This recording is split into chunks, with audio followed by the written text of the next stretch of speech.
Good morning. Oop.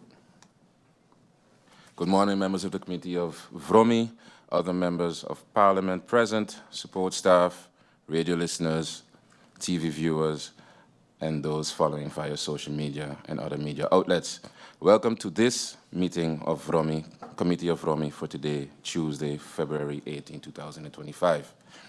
I would like to give a special welcome to the representatives of the Nature Foundation of St. Martin, and we have established a quorum of 4 factions. Please stand for a moment of silence.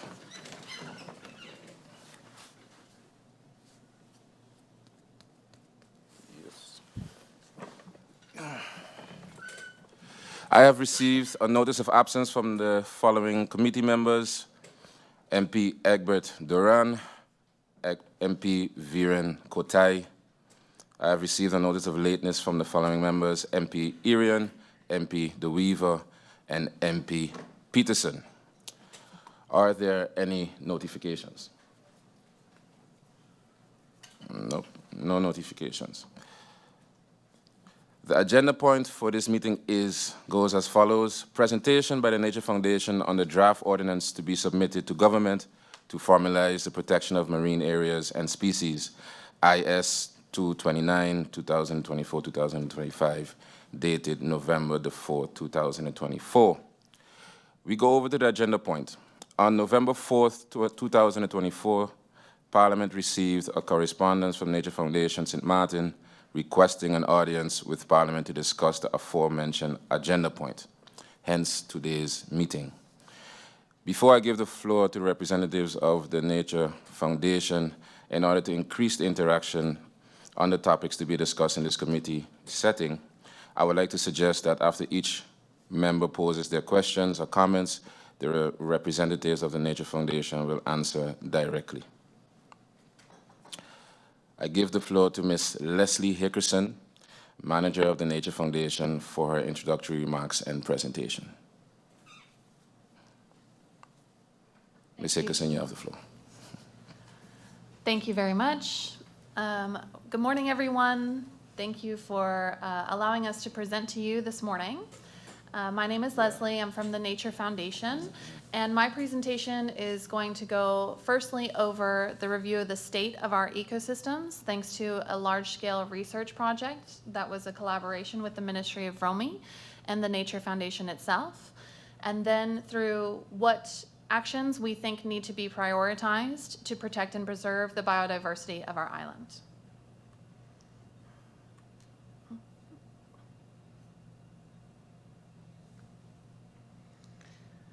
As an overview, I'm going to give a short background of the Nature Foundation. I'm sure everyone is familiar, but as we have people listening online and through social media, just a short introduction. The current nature protections we have in St. Martin, our local ecosystems and the results of our resilience planning research, biodiversity hotspots, and the responsibility to protect these areas. So the Nature Foundation's mission is to preserve and enhance the natural environment of St. Martin through proper management, education, public awareness, law enforcement, scientific research, and monitoring relating to all aspects of the terrestrial, wetland, and marine surroundings. The way that we operate is through a service level agreement with Government St. Martin that's managed by the Ministry of VROMI and was due for renewal in January of 2025. Our SLA deliverables have been outlined from the Ministry of VROMI to give us priorities of what we should be working on and using the subsidy provided by government to do so. These are, as such, 40% of our time should be spent on invasive species management, 20% towards research and advice, 13% on site inspections and enforcement, 13% on active park management, 7% on public outreach, and 7% on the protection of endangered species. The protected areas in St. Martin does need to be touched on because we are currently the only island in the Dutch Caribbean that does not have a terrestrial nature park for our residents and visitors to enjoy. We do have the Man of War Shoal Spa protected area, which is 31 square kilometers off the coast of Great Bay. And we have a Ramsar protected area in Mullet Pond. Though both of these are still under severe pressure, And St. Martin is party to both SPA and the Ramsar Convention through the Kingdom of the Netherlands. So our current international and local obligations. Locally, of course, we have the beach and hillside policies. These are decade-old guidelines that are due for updates. The beach policy was instated in 1994 and highlights that the beaches must be usable for everyone, both local residents and tourists alike. The hillside policy, the main objective of that policy is to conserve the green hillsides and protect, and if need, restore the natural value for the benefit of the environment, the tourism industry, and the quality of life for St. Martiners. We have the Management and Protection of Nature Ordinance, which are local ordinances that allow for extremely limited protection for species and protected areas. We have the Ramsar Convention, which is an international treaty that supports national action and currently protects Mullet Pond. This is focused on wetland areas. And then the SPA protocol is we are a party to through the Kingdom of the Netherlands, and that can protect areas like the Man of War Shoal Marine Park, but also there are species listed as SPA protected species. Of course, we all know this, there are several reasons for an importance of a healthy environment. Primarily, one thing that is touched on by most people in St. Martin is its role for tourism. An estimated 80% of our economy relies on tourism, and our environment is what draws tourists here. The clear waters, sandy beaches, coral reefs attract millions of visitors daily. An estimated 80% of our stayover tourists engage in coral reef related activities like diving, snorkeling, going to the beach. Secondly, which is more important for the residents of St. Martin, is the climate change mitigation. A healthy marine and terrestrial ecosystem are really important in the fight against climate change. Climate change directly impacts us because it is what promotes frequent and stronger hurricanes in our region. This is something that directly impacts our residents, particularly those that are in vulnerable areas of St. Martin. And preserving the habitats is key to enhancing our resilience against these storms. Support of fisheries. There has been a big push by Government St. Martin to address our food security, and fisheries is one of the most vulnerable aspects of our community. Sustainable marine ecosystems ensure abundant fish populations and harvesting stocks. The local fishers are struggling right now to be able to support their families and our community with fish stocks in St. Martin. And then finally, a standard of living for our residents. A thriving marine environment and terrestrial environment enhances the quality of life for our residents. Being able to have areas that they can go outside and enjoy their environment is extremely important, and healthy ecosystems provide essential resources to our economic stability. So now that we've done an overview, I'll be giving a short as I could, a short overview of what we have been able to achieve through the Karina project. Due to unsustainable development and management practices, the consequences of climate change, and limited legal protections, St. Martin's marine and terrestrial environments are under extreme threat. To be able to address this, the Ministry of ROMI worked for actually several years to put together the Rezimbid project. The Rezimbid project focused on coastal resilience and our needs assessments. To achieve the results of this project, we had 3 different sections. The first section was executed by the Nature Foundation itself. This project was the Marine and Coastal Assessment, and that was led by in-house staff and our science officer, Dr. Leticia Methon. The second aspect of this project was a terrestrial biodiversity assessment. For this, we partnered with Environmental Protection in the Caribbean, another local NGO that has a long-standing history of researching terrestrial areas in St. Martin and the terrestrial species. The third aspect of this project was led by the Ministry of ROMI to do a assessment of our needs and our resilience and our vulnerability to climate change and the things that St. Martin needs to be able to succeed, both as a biodiversity area and for our community. So here I do a short overview of the key activities that the Nature Foundation and EPIC did in our separate research. For the Nature Foundation, we focused on marine habitat mapping, seagrass and coral health monitoring, mangrove and wetland assessments, and species inventory and fisheries management. Environmental protection in the Caribbean, when they focused on their terrestrial biodiversity assessment, executed field surveys, site assessments, species identification and population estimates, literature review and historical comparisons, and stakeholder engagement and expert analysis. Another huge part of everything that we did was trying to support capacity building, both within the Nature Foundation and the Ministry of ROMI itself. So, the key findings for the Nature Foundation's Marine and Coastal Biodiversity Assessment show us that the marine environment is under threat, and action needs to be taken now to address what is happening under the water and in the coastline of St. Martin. In 2023, 85% of the reefs monitored showed a critical status regarding the live coral cover, so there was not enough live coral. Also, they showed a critical status of macroalgae cover, so actually too much algae cover to overgrow the corals. In the map that's shown here, you can see on the top left corner that there is an index of live coral, macroalgae cover, herbivore fish biomass, and commercial fish biomass. And then at the bottom, the different colors indicate the reef health status. So you can see that commercial fish biomass, regarding the access of fish for our local fishermen, is in a critical status in almost every single area that was surveyed. Additionally, the live coral cover and the herbivorous fish biomass are things to note. Along with our coral assessments, we were able to map the underwater coastline of St. Martin using a drop camera approach. So this is literally, you have a camera on a line and you drop it down.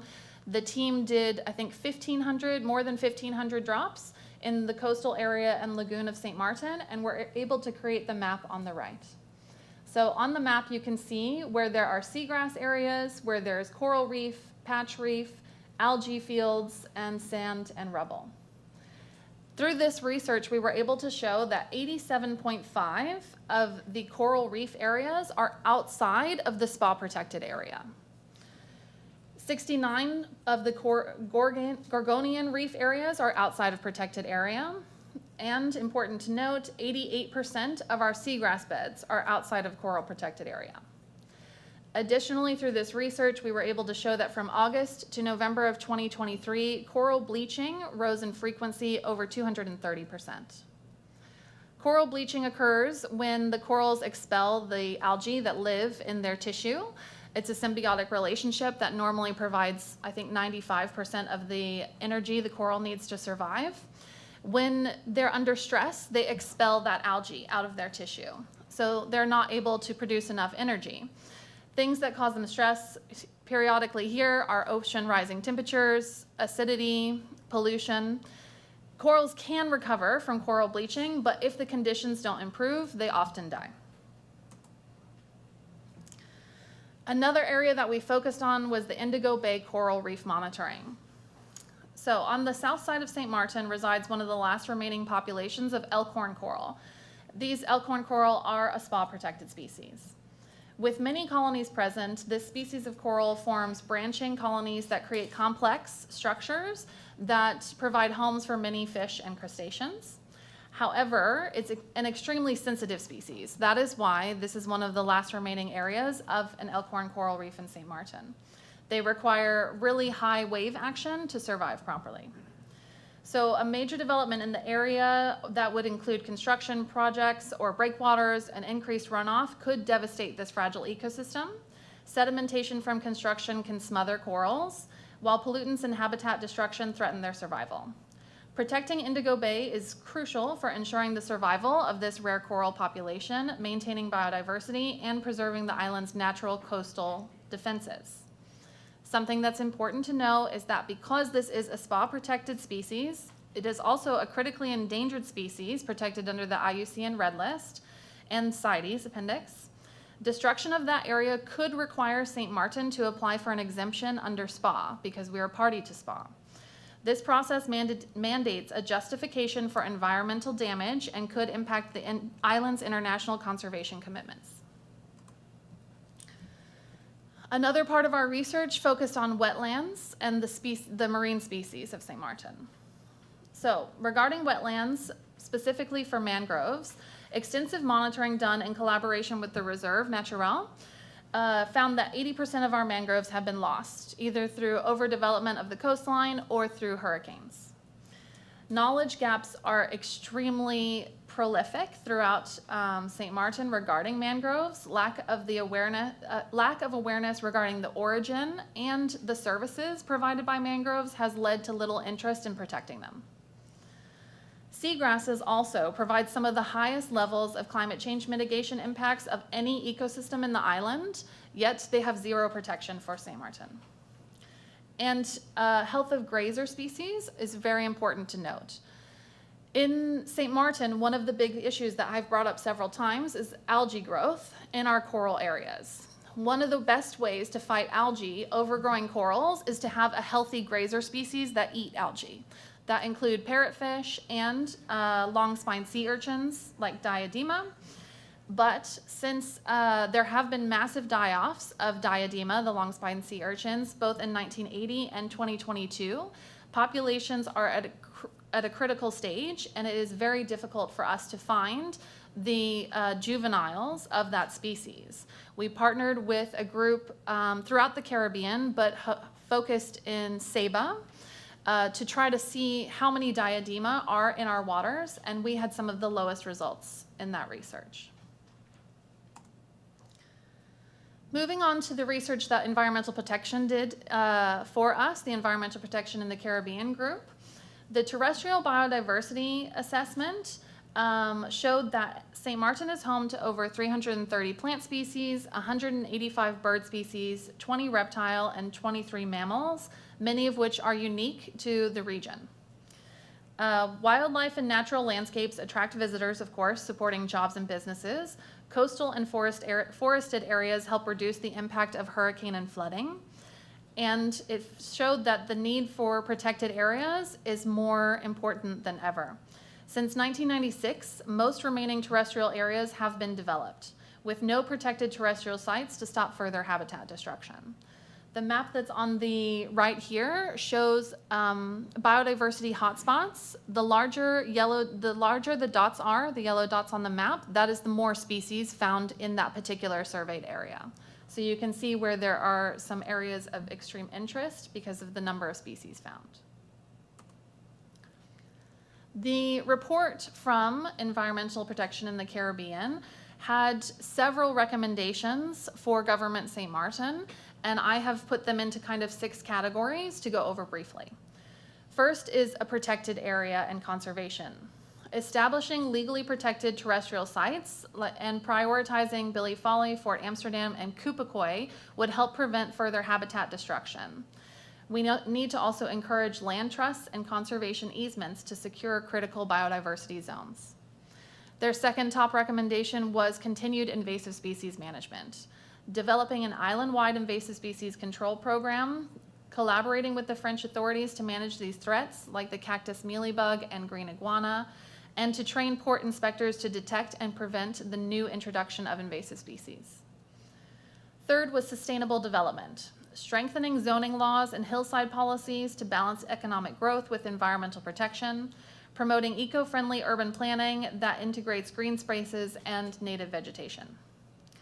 Fourth was native species restoration, creating a native plant nursery program to restore degraded landscapes and enhance biodiversity, protect and restore freshwater pools, forests, and limestone outcrops to support endemic wildlife.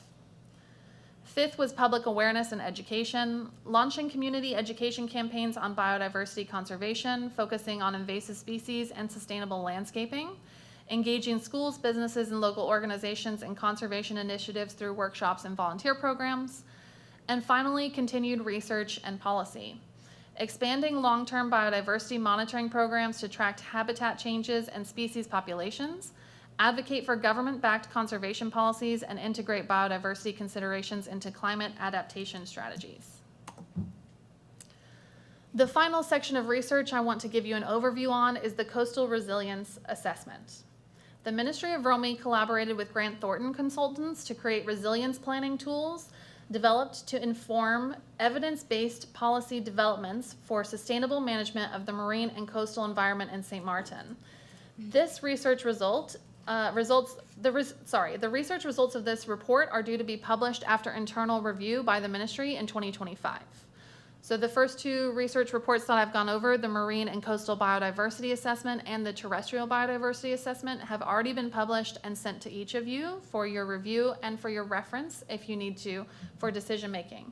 This report will also be published. So the Coastal Resilience Assessment focused on three main goals. The first of which was a socioeconomic valuation of St. Martin's marine and coastal resources. So as an overview, the hope for this part of the project was to be able to create information, resources, and documents so that when you're making decisions that impact the environment of St. Martin, you have data that you can look at and see directly how this is going to impact the future of the island. So the socioeconomic valuation showed us that the total value of carbon sequestration, tourism, and fisheries in St. Martin is estimated at approximately $70 million annually, with reef-related tourism contributing over 75% of that total. And although mangroves have some of the highest carbon storage capacity, their small size limits their overall contribution, making seagrasses the primary carbon storage ecosystem.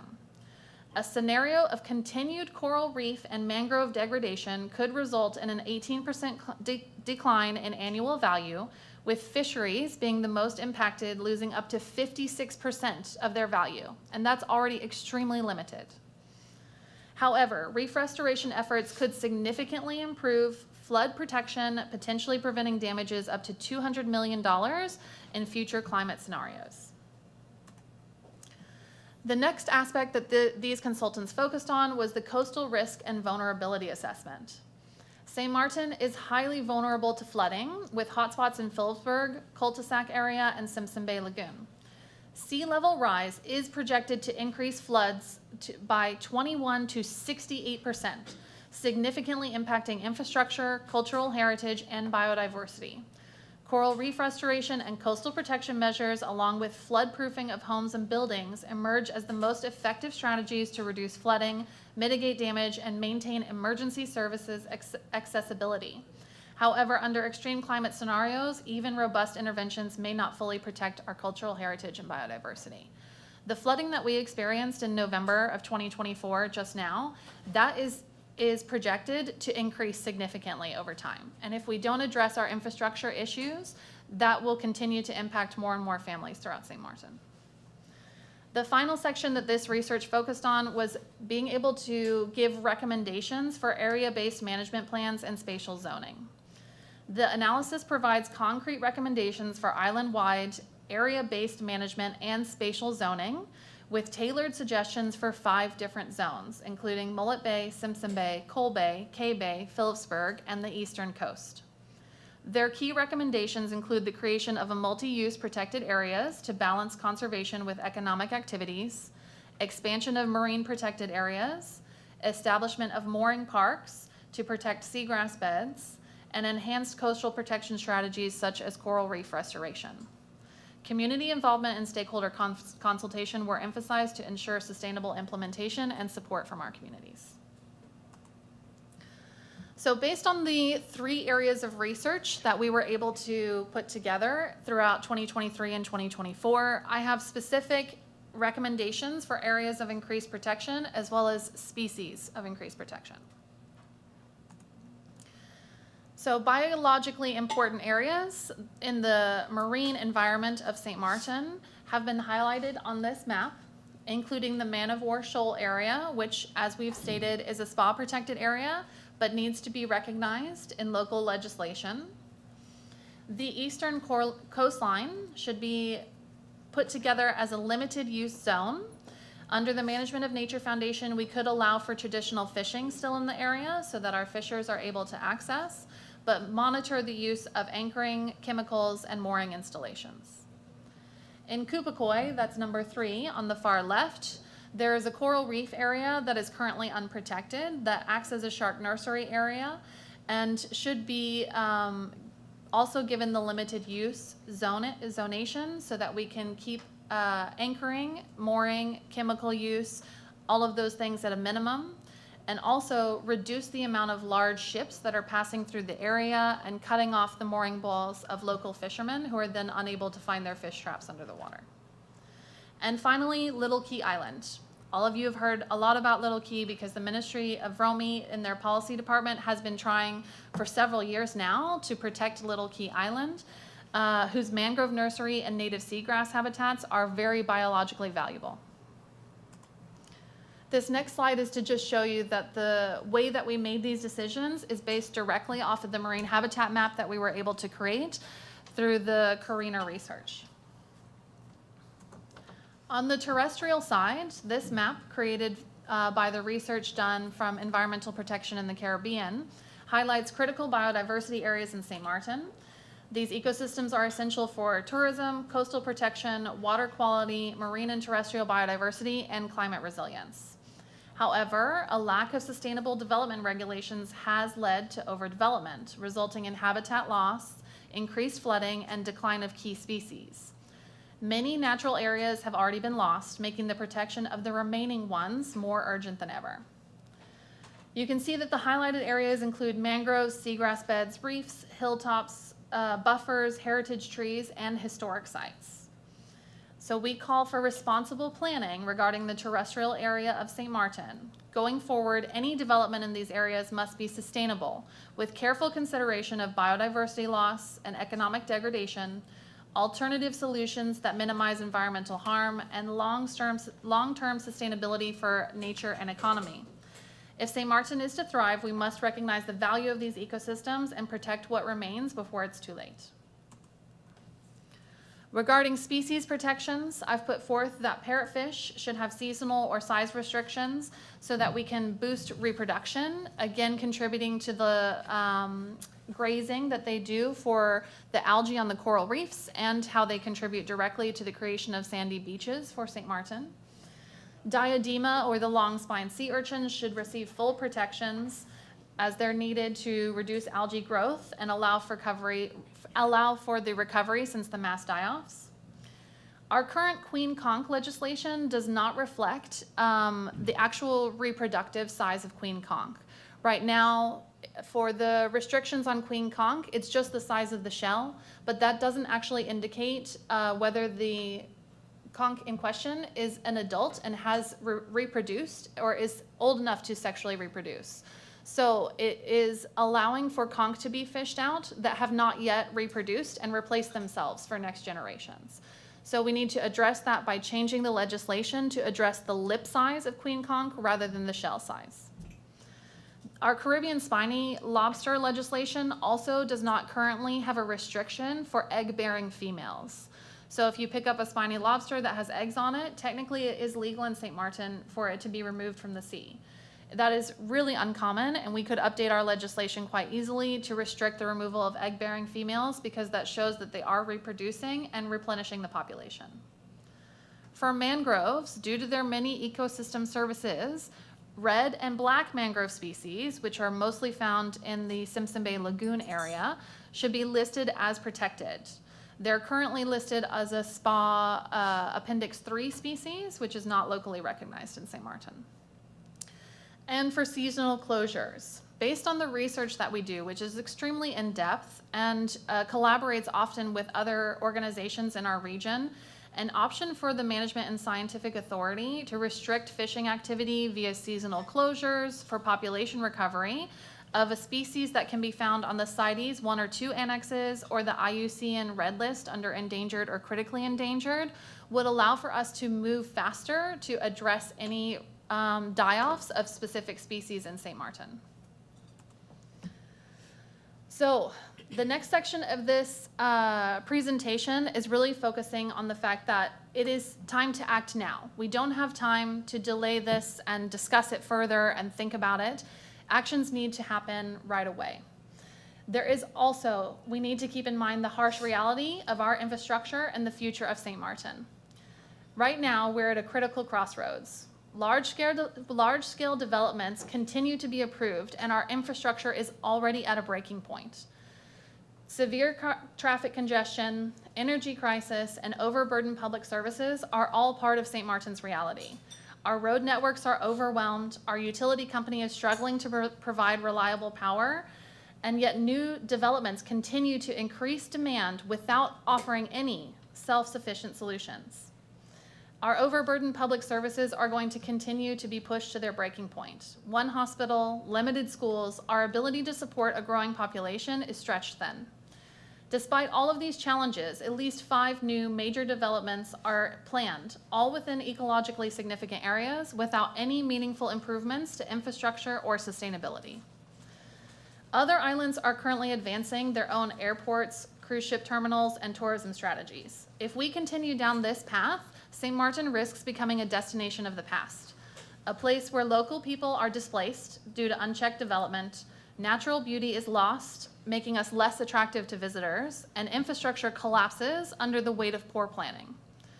The choice is yours. Will you preserve what remains, ensuring that St. Martin can still live, thrive, and celebrate their heritage here? Or will you allow for short-term profits to dictate our future at the cost of the island's survival? The things that we need and are going to highlight for the decision makers in the room for Nature Foundation to be able to continue to do our job and produce research like this these are my 3 top. I could give you a lot more, but we'll just focus on the 3 here. Firstly, support from other ministries. The Ministry of CVROMI has supported the Nature Foundation financially for several years on its own.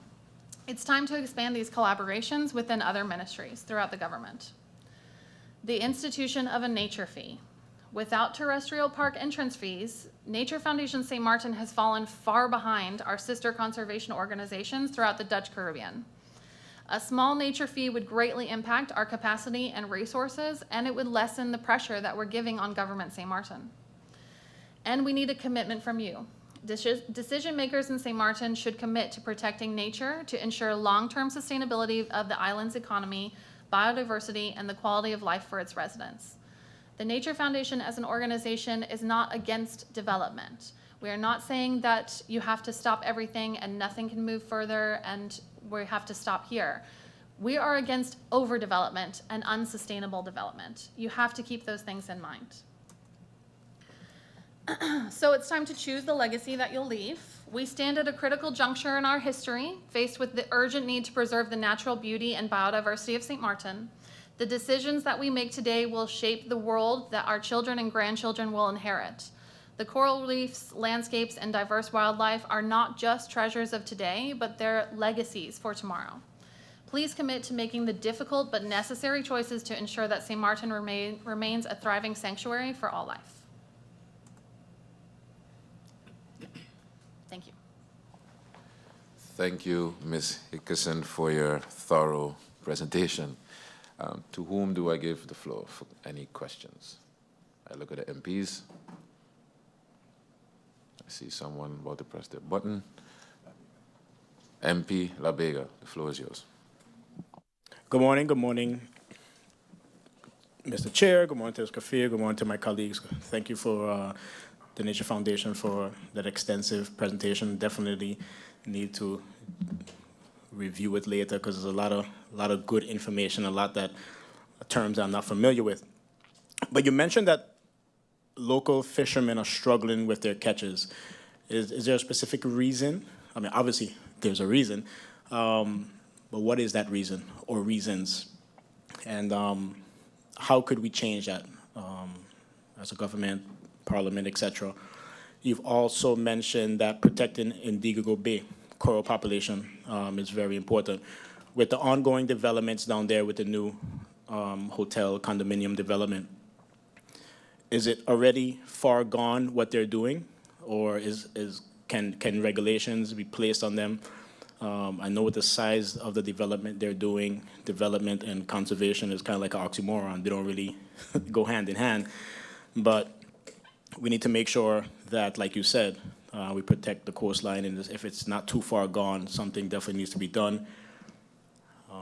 We definitely have a lot of work to do with government and Parliament, and like you said, we don't have a lot of time because once these coastlines are gone, they're gone. And, you know, you see a lot of, and you guys do a great job of posting on social media what's happening. And it's unfortunate that sometimes these big developments, they go ahead and they ruin the coastline, they start digging and they start their excavations without the proper permits, and then even if they're put to a halt or they're stopped, it's already damaged, it's already far gone.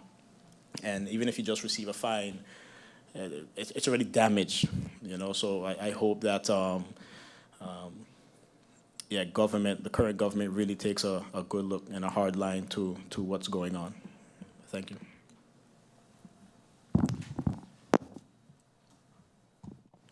Thank you, MP Labega. I see that MP Weaver is next on the list. MP Weaver, you have the floor. Thank you, Mr. Chair.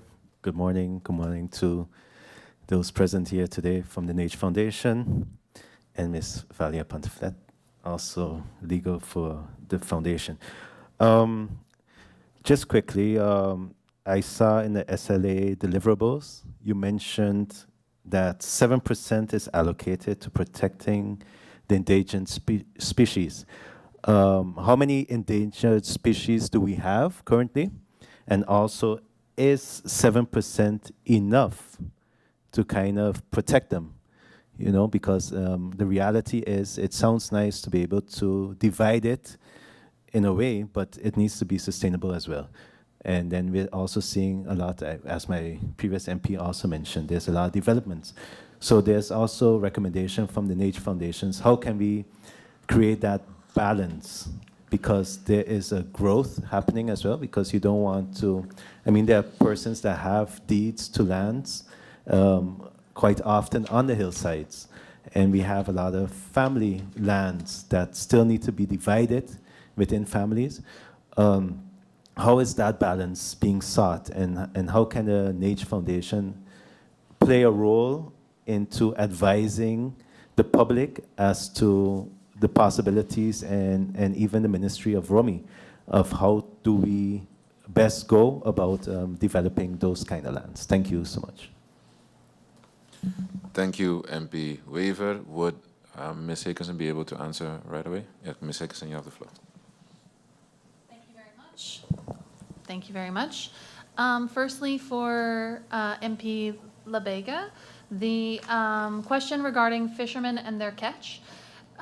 We have a new project that's coming on through the Best Life funding that will be focused on stakeholder engagement with our local fishers and trying to develop a better relationship between the Nature Foundation and those that are trying to earn a living by the sea.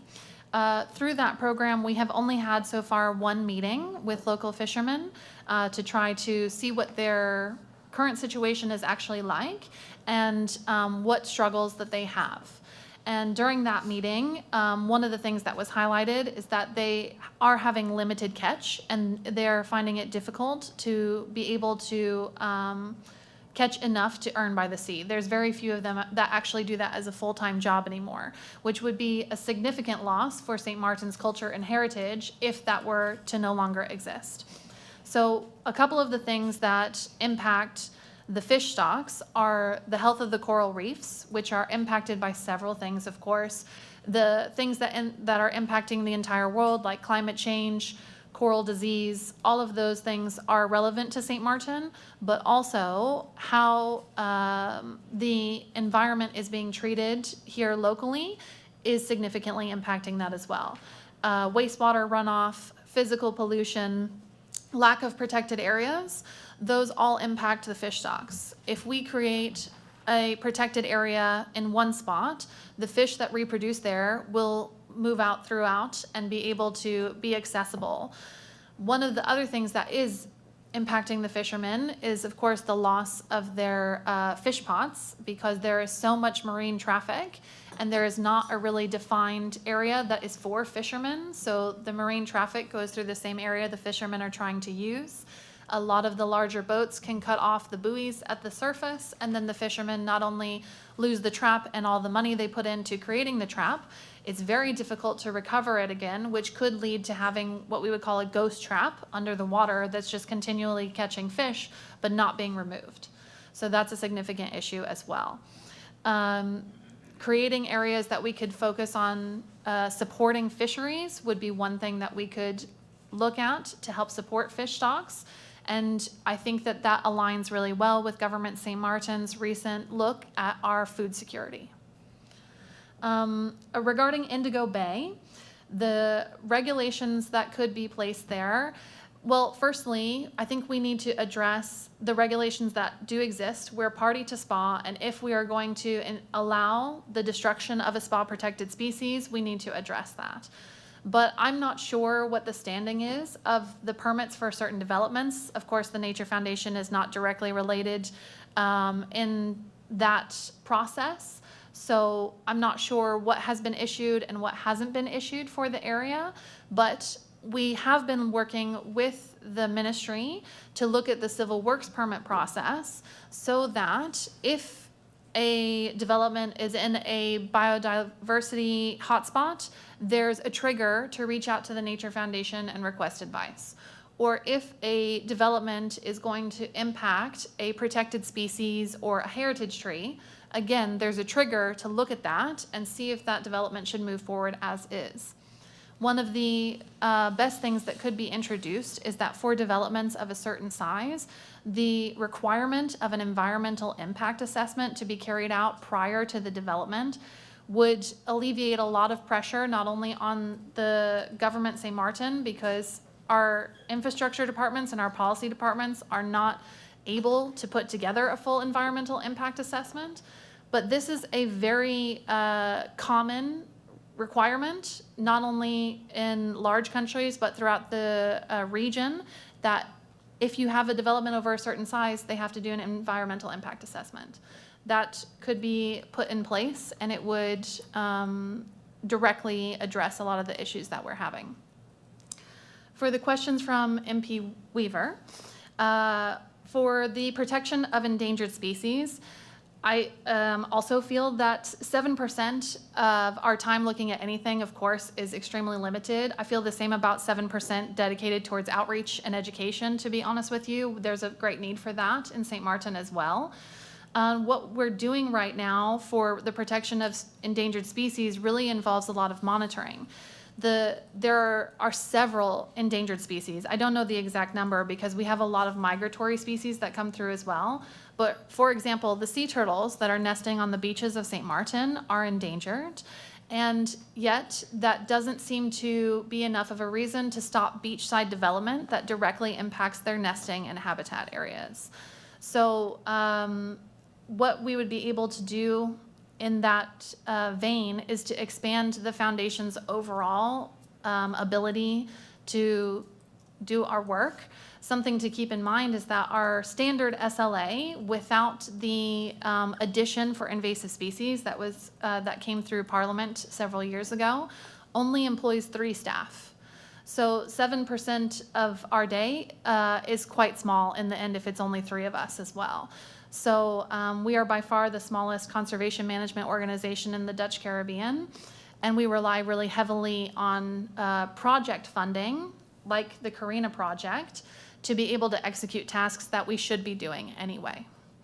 And to create balance with development, I think one of the first steps that needs to be taken is there needs to be a zoning plan for St. Martin.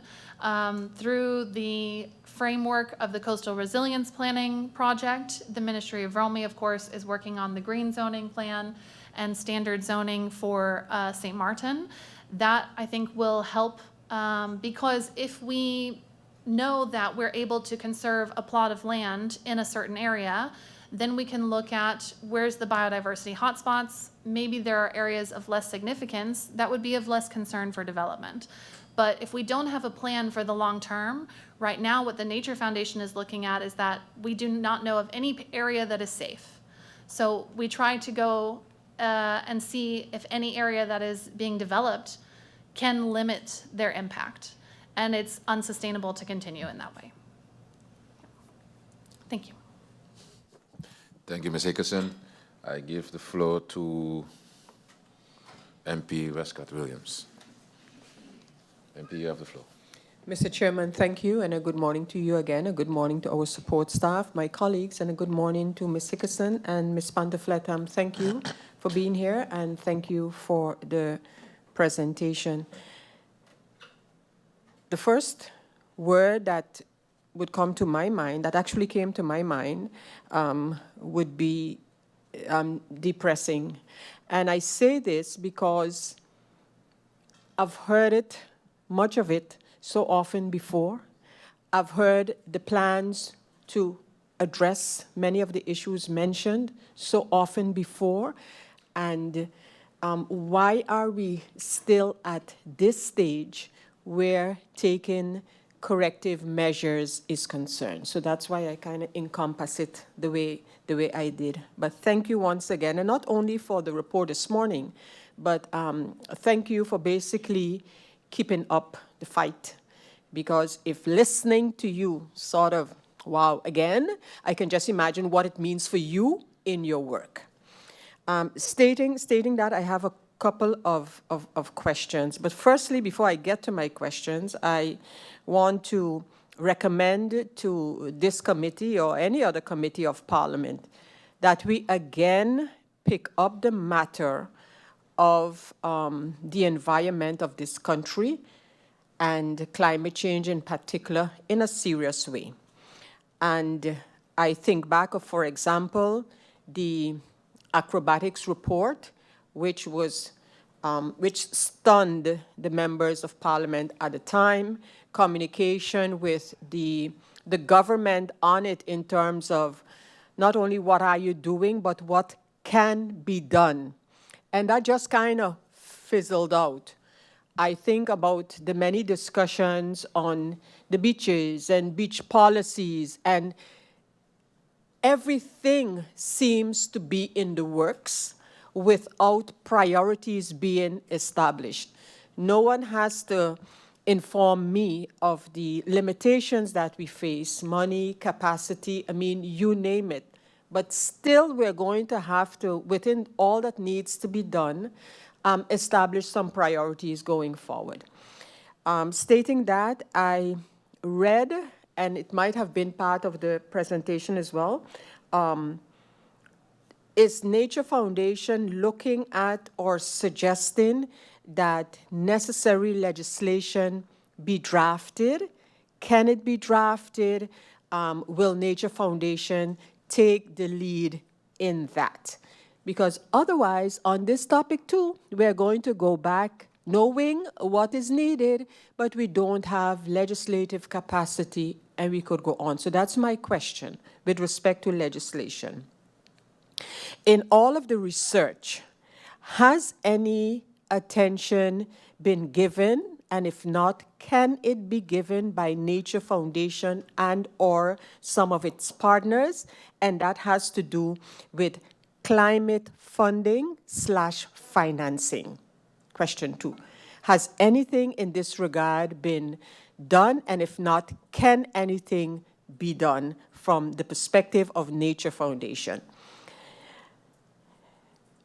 It's something that I have asked successive ministers of ROMI with respect to the hillside policy. We know of the hillside policy, and I specifically asked a minister of ROMI at the time, how is it applied? Is it, and how is it applied? I mean, of course, I know the policy, I know what it states, but how is it done in practice? Is that instrument worth anything in practice, is my question. And then everything I want to kind of tie into my question regarding necessary legislation, because I don't think we lack policies and studies. It only gets worse in terms of letting time pass over it. So the hillside policy. This has also been a matter of discussion. And at this time, given the service level agreement between Nature Foundation and the government, what, if anything, at this time, triggers the advice from Nature Foundation? Is it just, well, this project, I don't think we need an advice, or is there, to use your words, Ms. Hickinson, are there any triggers? Must it happen at any given times? The presentation that we received as Parliament, I am sure at different times, government or governments must have received similar presentations, similar information. At this point in time, where does government stand on the many actions that are being proposed to be undertaken? You know, where do we stand? And actually tying into that question is, how can we bring it all together in terms of this is the situation, these are the steps that need to be taken, what do we need for these steps, and how can we prioritize? Because clearly there are a lot of things to be done. So how in your view, from your view, can we bring it all together? The issue of the invasive species, the monkeys, where do we stand with that? Another such item that, in my opinion, we know it's growing, but until a kind of a shock happens, then, you know, it's just there. And so, yeah, where do we stand with that? And I saw your request, your plea for the involvement, in addition to the Ministry of ROMI, of the ministries of TIAT, which is understandable also from all that you presented, and the Ministry of Education, Culture, Youth and Sport. And with respect to the latter, would that be primarily in terms of awareness, bringing it into the schools, keeping it in the schools, et cetera, et cetera? How close are we to getting something actually done where the discussions between Nature Foundation and the government are concerned as far as the civil works process is concerned? So how far are we to really establish, again, to use your words, Ms. Hickinson, the triggers, you know, when something must happen. If these are the conditions, something must happen, the triggers. With respect to the limited budget of Nature Foundation for the many things that is actually expected and in some cases required of you, what is your type of a budget? How would your budget look? I mean, taking everything into consideration, you know, you can't ask for the world, but just a realistic budget to really get some of the things that you mentioned here that are priority to get them done. And then the green zoning. And of course, we have heard this plan. I particularly have followed the process coming from the government with respect to the zoning of St. Martin. Then that was halted to come to a more standard zoning, green zoning. In the meantime, there are preparatory zoning plans that the government has and that have also been publicized. Are they just there for their colorful nature, or is there something that even now can be done with that information? And Mr. Chairman, I want to leave it here for now, and I want to thank both ladies here this morning for their presentation and support on the topic. Thank you. Thank you, MP. Would I be able to give the floor directly to Ms. Hickerson? Yes, Ms. Hickerson, you have the floor. Thank you very much. Thank you for the questions, MP Westcott-Williams. Firstly, regarding legislation, the Nature Foundation was able to receive funding from one of our partners called the Blue Marine Foundation to support the creation of nature legislation in St. Martin.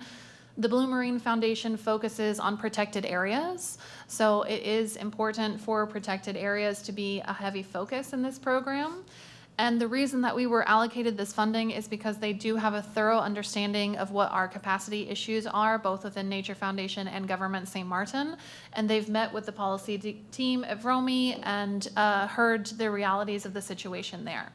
So through that funding, we have contracted De Jong Legal, of which Ms. Valia Pantaflet is the representative today.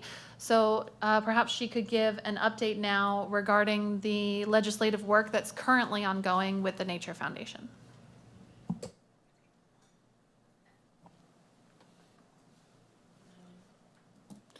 Ms. Pantaflet, you have the floor. Good morning. Yes, so I was recently brought on to this project, and what I understand is that, excuse my voice, I'm trying to battle the flu that's going around. What I understand is we've been busy for over a year already to create the legal basis to designate the Little Key as a marine park. We have, we submitted the draft already. It already went through vetting by the Council of Advice, and they have submitted their findings. The issues we are having is that the current nature preservation legislation is very conflicting. And so one of the recommendations we got from the Council of Advice was to first address all of those conflicts before moving forward. Alternatively, that we can establish the Little Key Park by national decree containing general measures, but then we simultaneously address all of the other issues. So we have already prepared another report, and we are busy discussing the way forward because, as I understand, we had a meeting with CVROMI about 2 weeks ago, and the process has basically stalled for right now because they're unclear how to move forward. So we assured them that we will take a look at everything that has been submitted, even the advice from Legal Affairs, and we will come with some proposals on how we move forward, whether we push through, whether we do a phased in-working trading, as we call it, or if we should start the draft again from scratch, which is not desirable, considering the length of time it has already taken. But again, the issue is that there is a lot of conflicts within the existing legislation that we use as a basis for this national decree. And so we, at some point, we do have to address those as well. Thank you.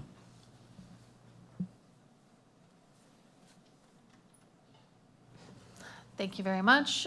So that gives a good overview of how the partnership with the Nature Foundation and our legislative work is ongoing. Though because these problems are so systemic throughout the legislation, I will say there is a concern about the amount of funding that was allocated towards this program and whether we'll be able to accomplish what we need to get everything done throughout that project opportunity. Blue Marine is one of our strongest funding partners, and they have always very much supported our work here. So that's what we're hoping. In the end, they're able to fund us all the way through, at least for the Little Key protections. The next question was about climate funding or financing. Climate funding is relatively a broad topic to refer to. We can specifically talk about like blue carbon financing or large-scale proposals for climate change mitigation. There's lots of different options to look into there. One of the ones that would have the fastest return on investment would be establishing a nature fee for stayover tourists in St. Martin, and including that nature fee also for our cruise ship guests. Now, unlike some of the other islands which have instituted nature fees like this, St. Martin does have a unique situation of being an SSS island, and our friends in Statia and Saba come over to St. Martin for things that they need. It cannot be something that is just a blanket. Anybody that steps on the island pays a certain nature fee, because we need to address the fact that Sabans come over here for medical care, or stations come over here because they need to access contractors and things like that. But looking into instituting something like this in the same vein that the COVID insurance fee was instituted would alleviate a lot of the Nature Foundation's current pressure towards the ministry to support our works.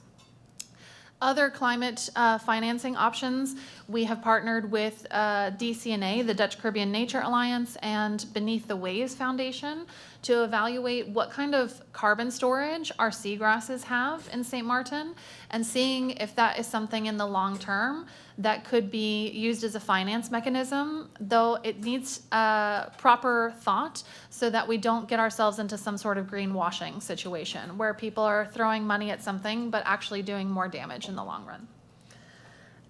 The next question was regarding the hillside policy and its effectiveness.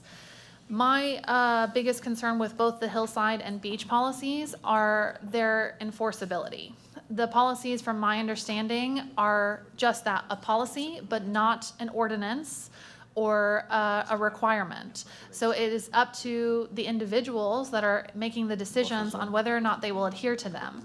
That's something that should be addressed within St. Martin, because due to regime changes or internal conflicts, who is in charge at the time can pick and choose when they're abiding by these policies, and that's not something that should continue in the long run.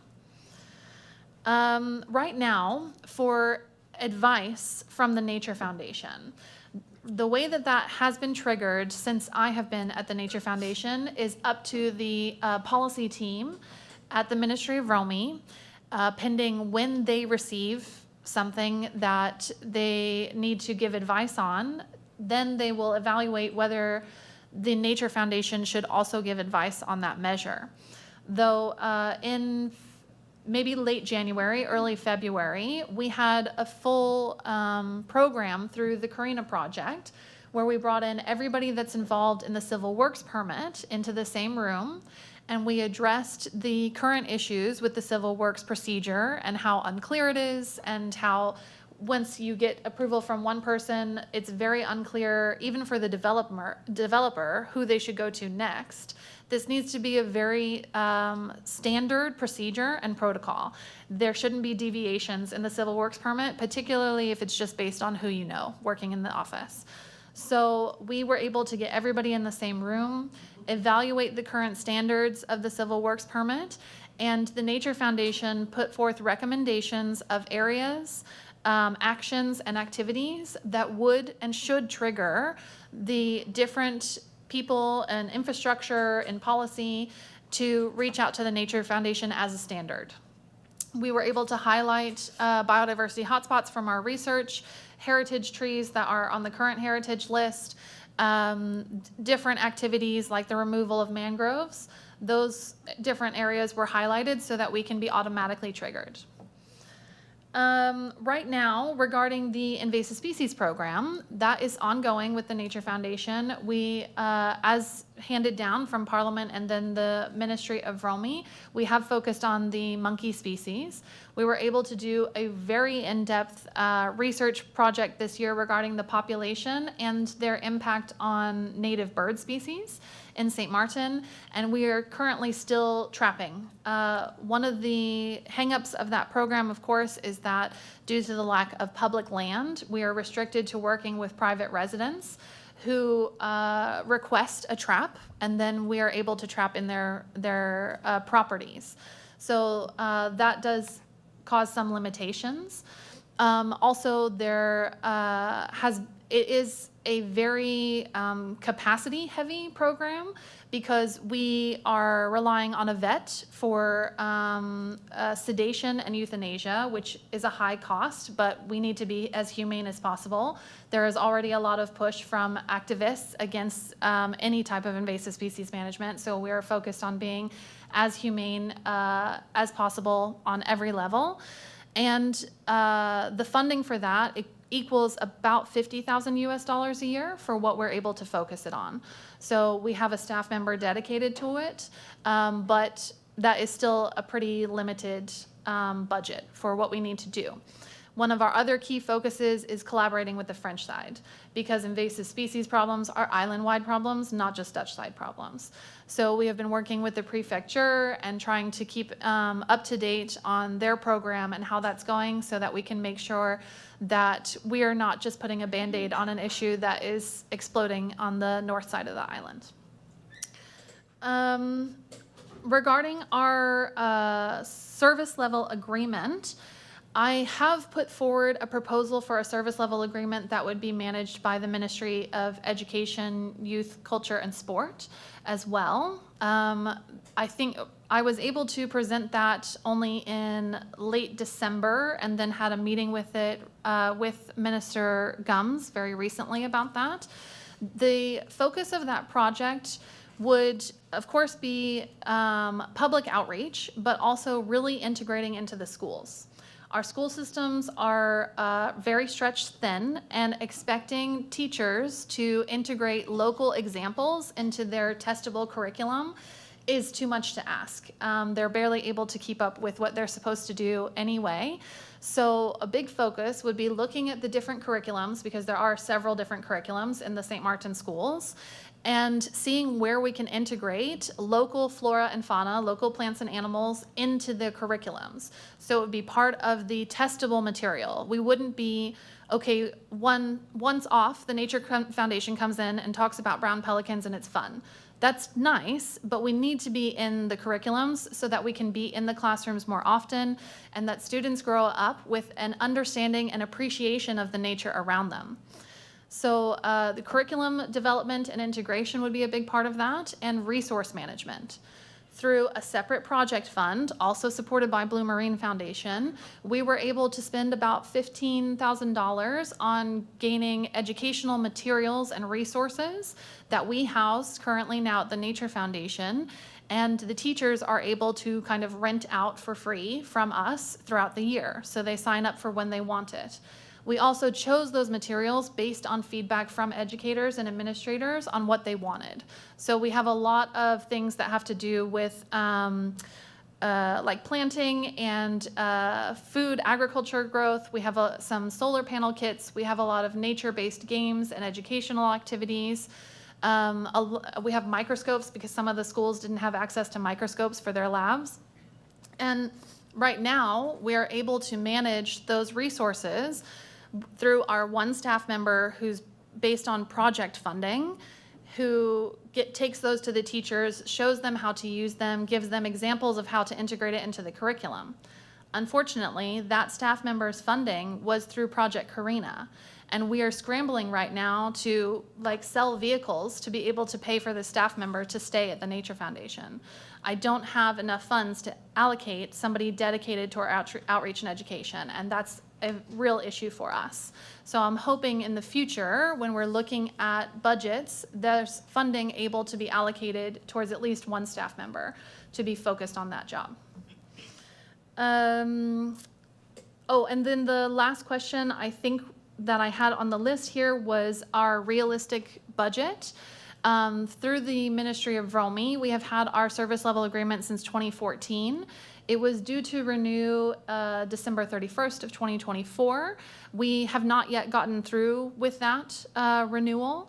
So we're operating kind of at standard operating procedure. We don't know what's going to happen. But I requested for this round of SLA, which is normally a 3-year contract, an increase for our total funding to be 536,164 guilders. Our current funding, if we include invasive species, is 303,652 guilders. So I asked for a significant increase that would allow for the hiring of 2 more staff and for some of the materials that we currently rely on project funding to come from our service level agreement funding, so that each year when our project funding runs out and we're looking for the next one, we don't have a gap where we can't afford boat fuel or things like that. Yes. Thank you, Ms. Hickerson. I see that MP Janssen Webster is next on the list. MP, you have the floor. Thank you, Mr. Chairman. And good morning to my colleagues and to the listening public, and also welcome to the Nature Foundation, Ms. Hickerson, and her support, Ms. Pantoflet. I thank the Nature Foundation for bringing us all of this information, I will say in a very controlled manner. However, in listening, what I hear, among others, is that our corals are basically under attack. you bring it very lightly, but I am hearing, and in the presentation I can see a lot of signals of alarm. When you mention acidity and pollution as one of the reasons for the attack, my question is what is causing this? I know that one of the answers you gave was wastewater runoff, but I'm asking also, what else do you think is causing acidity in particular? What do you think is causing the acidity, and also pollution in general? Also, like MP Westcott Williams mentioned, we have heard this before. I've been around long enough to have heard this before, to have seen earlier reports, and I was wondering, did the Nature Foundation look at earlier reports and then look at this report, and are you seeing big changes, and what is the time span between the reports? Are you seeing big changes, or is it leveling out, or what are you seeing over time? And then regarding Indigo Bay, you spoke about certain developments causing a trigger. Has this trigger now been caused by Indigo? I mean, what is being done? So we can, I mean, we're seeing this, we're seeing the report. We know that Indigo Bay is coming. The minister just presented the project as well in the press. My colleague, MP Labega, also asked about Indigo Bay, so we know it's coming now. So what are we doing? Are we just watching, or what concretely is happening? What is the ministry doing? Is the ministry working together with the developer, looking at the sediment, looking at what runoff water will be going into the sea? Are they going to have large pools? Where are they going to release the water from the pools with all the chlorine? What is going to happen? And you also mentioned having environmental assessments done. I have worked before on projects, large projects in St. Martin, where environmental assessments were done. People had to be brought in to do it.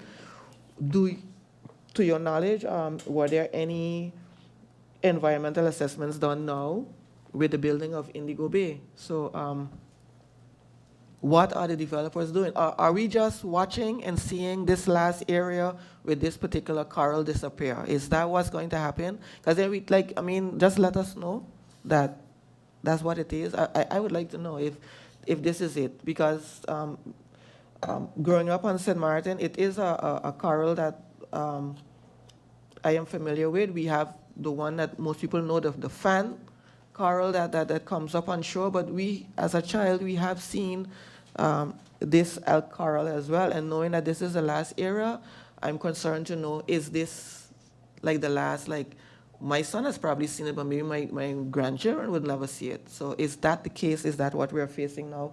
And also, what can we do as the legislative body right now?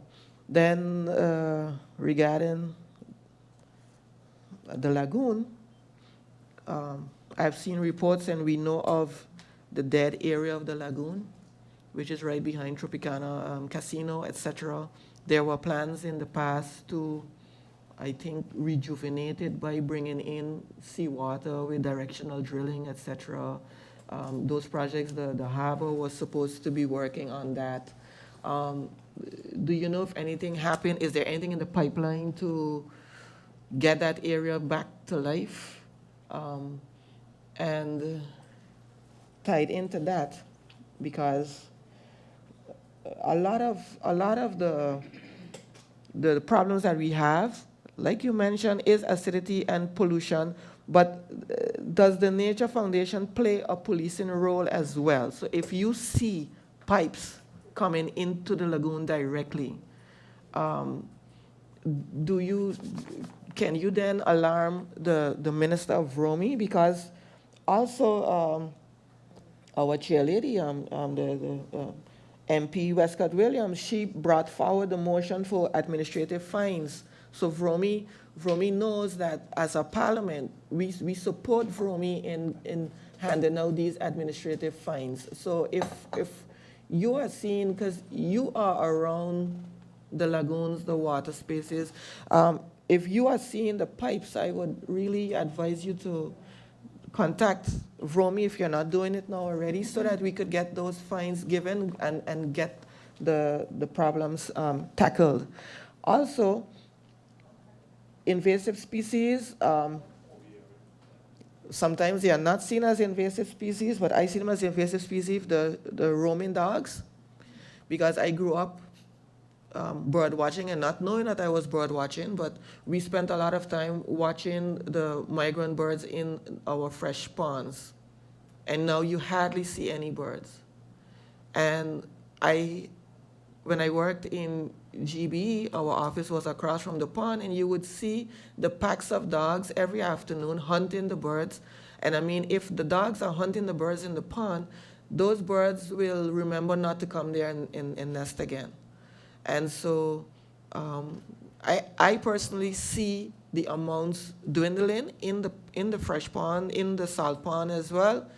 But I don't know if they are migrating to other ponds or other areas on St. Martin. So I would just like you, because you all did the study, if you could see before and after if there really is a decline in the migrant birds coming to St. Martin. And two last questions. Do you still do the summer program for the children? Because I think education is very important. You mentioned from the beginning the mangroves. People don't know the importance of mangroves.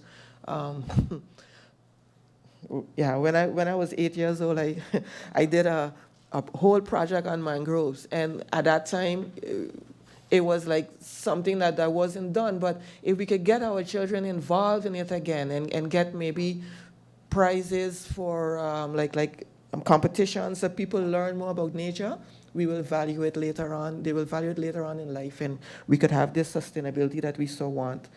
And then regarding our local flora and fauna,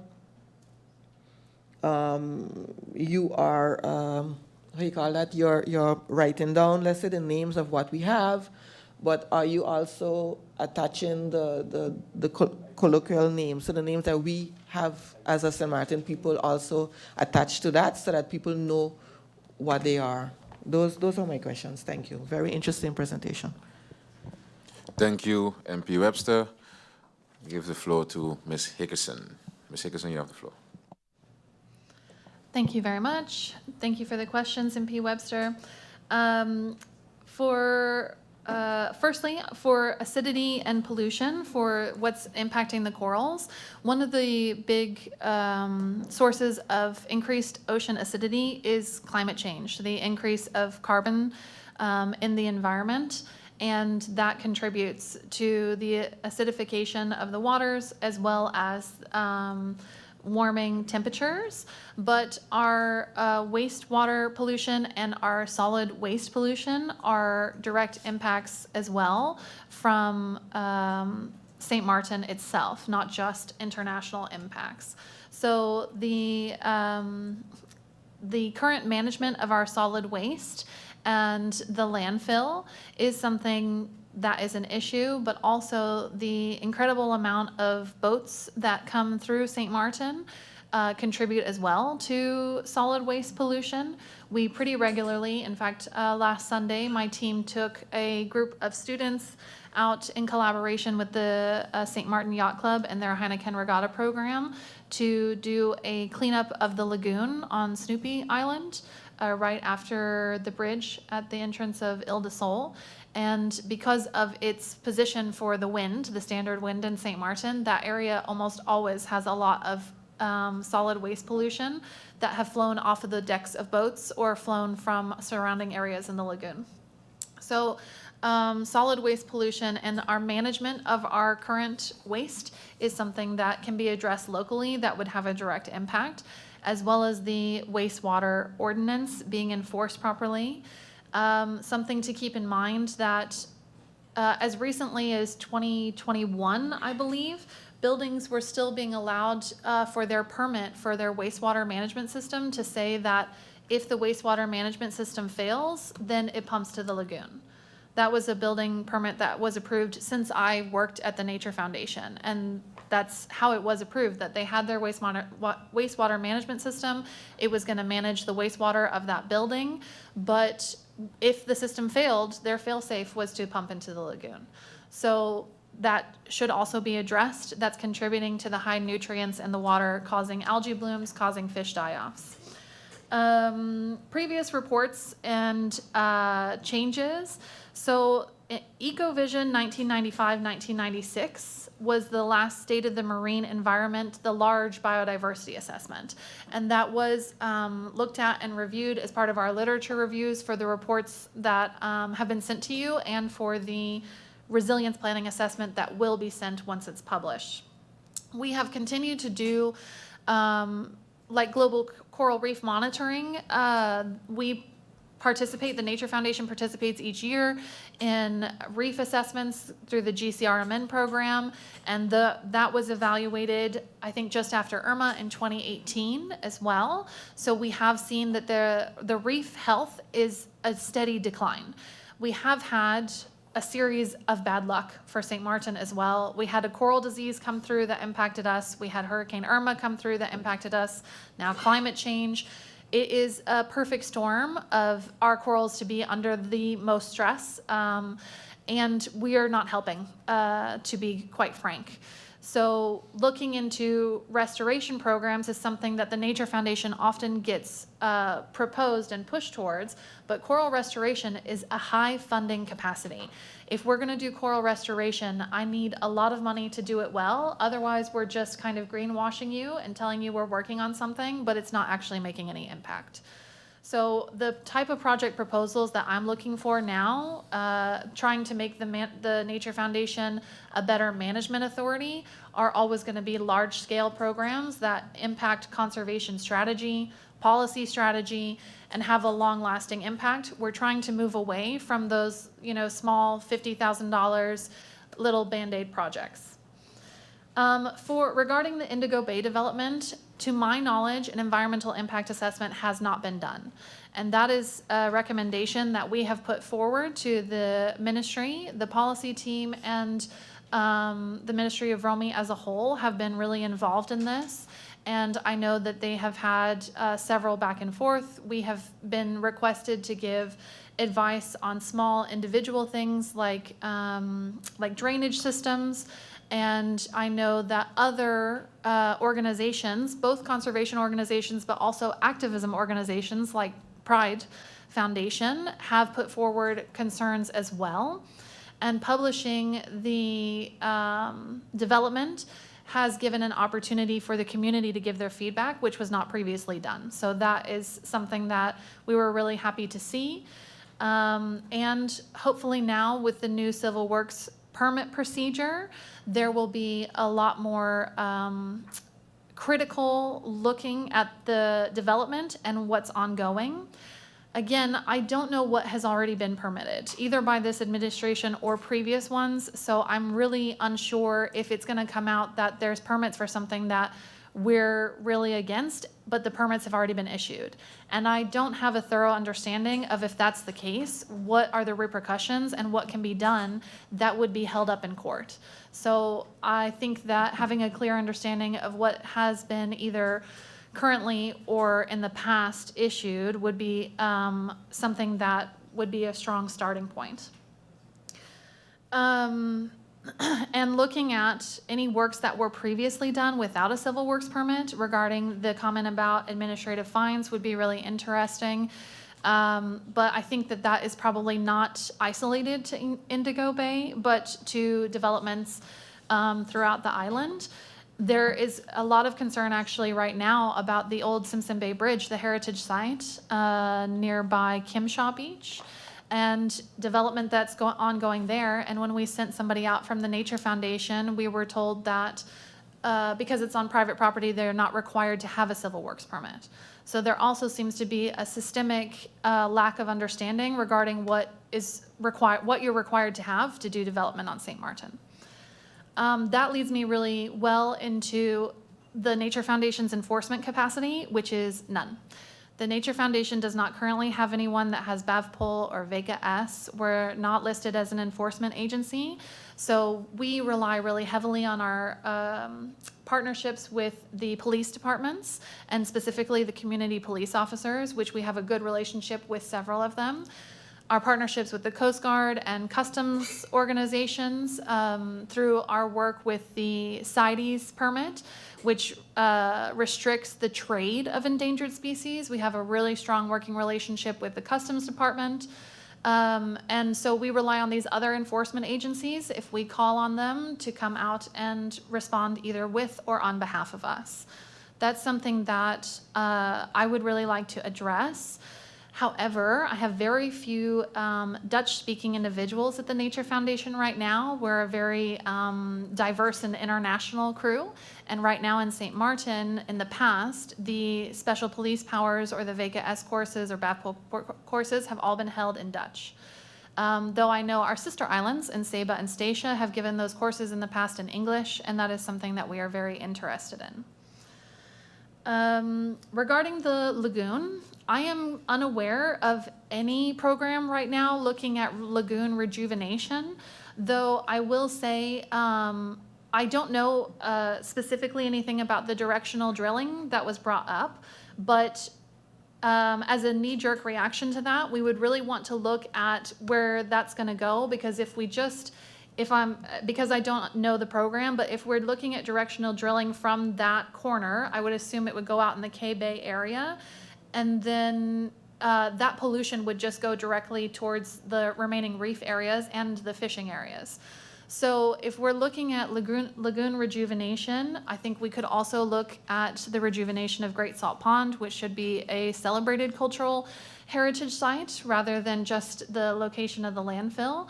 And we could look at nature-based solutions like restoring mangroves and seagrass, which act as filtration systems, and other kind of nature-based solutions to address those. And I think that that is a very valuable direction for government to look into.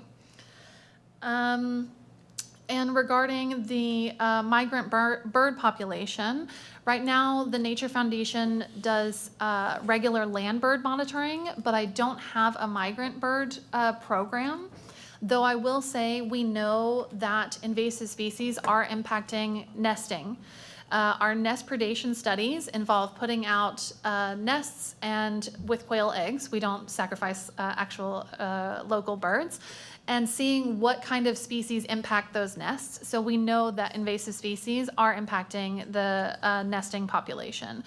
And that is something that needs to be addressed, not only because they provide a huge ecosystem service to us. Birds are an indicator species. If you have a healthy bird population, you have a healthy environment. If you have an unhealthy bird population, you have an unhealthy environment. And that, combined with the very real threat of the bird flu, which has been spotted already in Puerto Rico and could potentially be heading south, is a concern for us. And then for the terrestrial biodiversity assessment, I know in their evaluation of the species, they included not only the names of the species and local terms, but also their current status on several different species lists, including the restriction on trade for endangered species or CITES list, their SPA recognition, or any other, the IUCN Red List. That's all in the appendix of the report that was sent out. And then finally, I think, was the summer program for children. I applied for funding to continue the Junior Rangers program, and so far, the places that we have applied have not agreed to fund that program. So we are still currently looking for funding to continue it. I think we would be the only Dutch Caribbean island without an ongoing Junior Rangers program, but we are the only Dutch Caribbean island without an education and outreach officer. So that goes hand in hand as well. The Dutch Caribbean Nature Alliance actually recently established education standards that require anybody that's part of the alliance to have a dedicated person towards outreach and education. So that's something that we are desperately trying to address. And I think that was everything.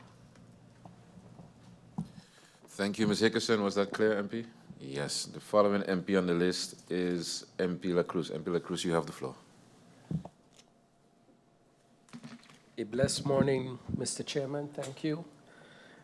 Greetings to the SG, my fellow colleagues, those listening. Thank you for the presentation, Ms. Hickerson, and your support staff, Ms. Panterflat. The more I heard the presentation, the deeper I sank in my chair, because I got the feeling that it's doom and gloom, that we are about to die soon. Very depressing. But I have a couple comments and a couple questions that could maybe get me out of this dreadful mood. So, Ms. Hickerson, I'm glad you mentioned the bath ball because I had it written down. What I'd like to see or get suggestions from the Nature Foundation is how could the Nature Foundation be self-sustaining? Okay, so for example, if the foundation would be able to hire a bath baller, and Ms. Panterflat would be able to amend our legislation that this bath baller could give fines, and part of those fines are collected and goes towards Nature Foundation, which would then in return pay, employment of the staff at Nature Foundation, then it would not be so much that the Nature Foundation itself continues to rely on others. I also saw in your presentation that the funding by the European Union, the expertise from France, the World Fund are also in your presentations. Do you receive any funding from them? Because the way it sounded is that you're functioning on that 303,000 alone from from St. Martin's government. Then I'm happy also to hear that the SLA is to be renewed now in January. It was planned to be renewed, and that you've already had conversations with the Minister of CVROMI. Then concerning Indigo Bay, am I to understand that there was no advice from Nature Foundation when it came to that project? I'd like some clarification on that. Then on page 20 from your presentation, I see what I would call low-hanging fruits. It seems like just suggestions to marine species protection has to do with just changes or amendments to the current legislation. And like my fellow colleague, MP Westcott, asked, I would like a number to that. If you have a suggestion on what would it cost to make the amendments, so that we could deal with our parrotfish, the sea urchins, the queen conch, which is extremely important to me, and the spiny lobster, the mangroves, and the season closures. So if that, then we could maybe sit as Parliament and see if we could find those funds during our next budget amendment. Then, let's see, that. And if we could get from the Nature Foundation one list, a priority list, and starting from the most important, something that you say this needs to be done now within the next 6 months, the next year, and then we could start looking at it in that, because you're the expert. But right now it seems like there's so much to be done, and I know you have a better overview of how and when. Thank you. Thank you, MP La Cruz. Miss, I see that the MP still has one question. MP? I forgot to mention one thing, and that is concerning you said the carbon in the air. Maybe an idea, also legislation to increase the controls on old cars. And I know that Ms. Pantaflet is also aware of legislation or a whole plan in TIAT to increase the inspection from the few little points they have to a 21 point, which I also mentioned during the budget. So if something like that could be added to the list, we'll find more solutions. Thank you, Mr. Chairman. Thank you, MP La Cruz. Would that be it for all your questions, MP? MP? Ms. Hickerson, the floor is yours.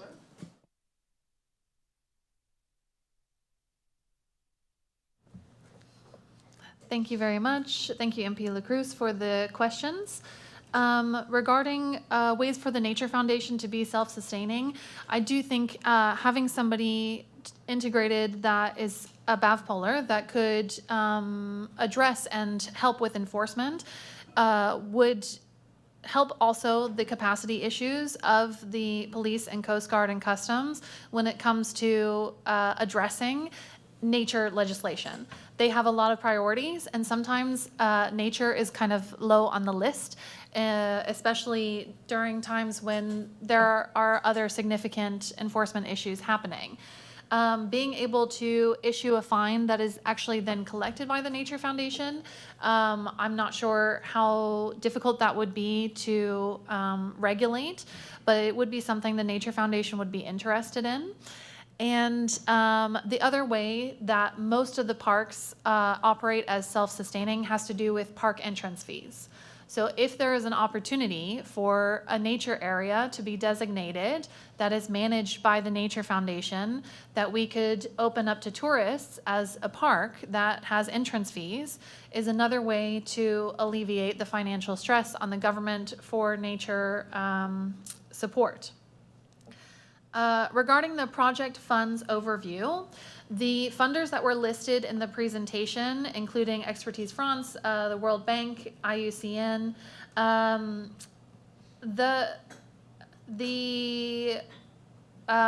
that project was funded by that group.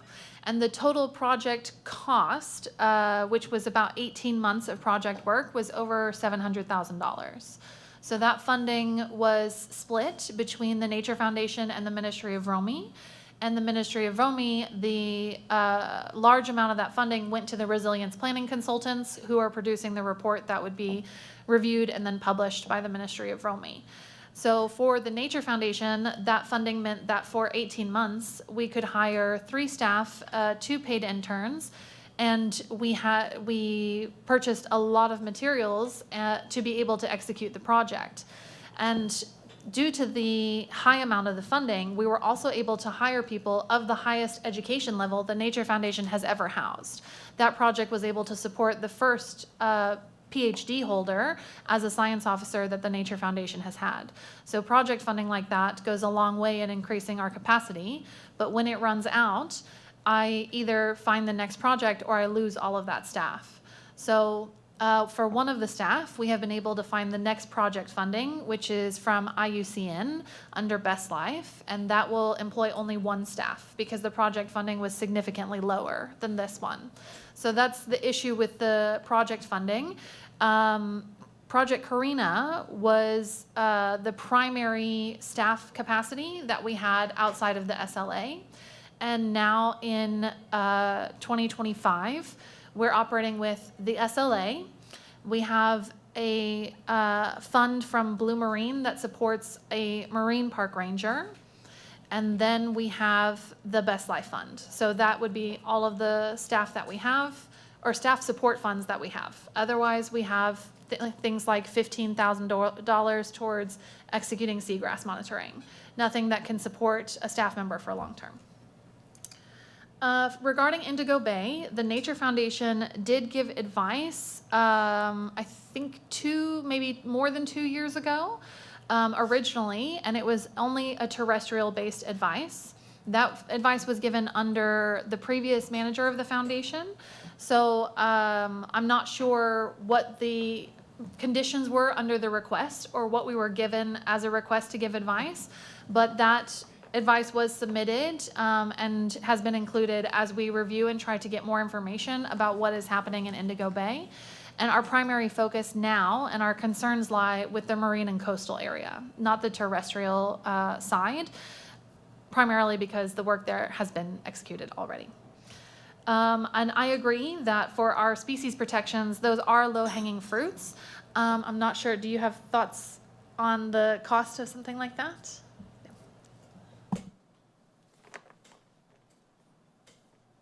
I think it's very premature, so I would be very cautious to give any indication right now as to cost.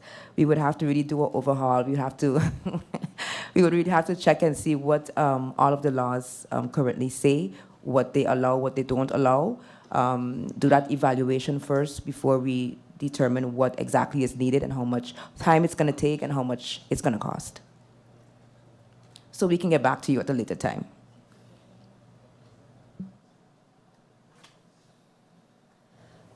And then for the priority list and timeline, I would say the same.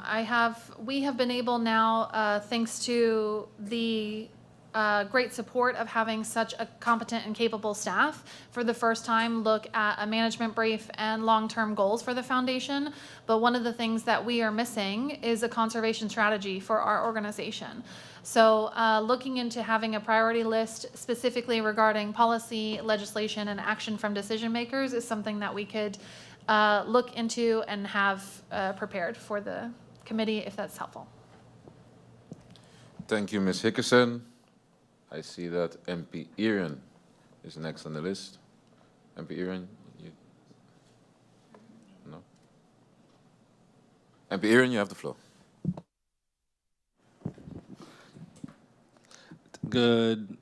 Still morning. Good morning, Mr. Chairman. Good morning, Kafir. Good morning to my honorable colleagues, Ms. Hickerson and her legal support staff. First, I would like to touch on the topic of the monkeys. I think that that's a topic that has been ongoing for at least a good 5 years. Parliament even made a budget amendment to give support to the foundation. And I think that when I get the public sentiment, especially the farmers, I think they feel a little neglected. And you even made a comment in your answer one of your questions when you said, yeah, we have to be careful because of the activists, or we have a lot of concerns from the activists. But the activists' voices are not louder than the local activists. We live here, and I think, and I even wrote down my notes, because I saw it playing out in public, even on social media, when the tourists got louder, I felt like the Nature Foundation got quieter, right? And I think that was an injustice to the work that Parliament put in and to the locals. And even coming back to it about the activists again, because I've also spoken, I spoke to Mr. Beervoets, former colleague on the Nature Foundation.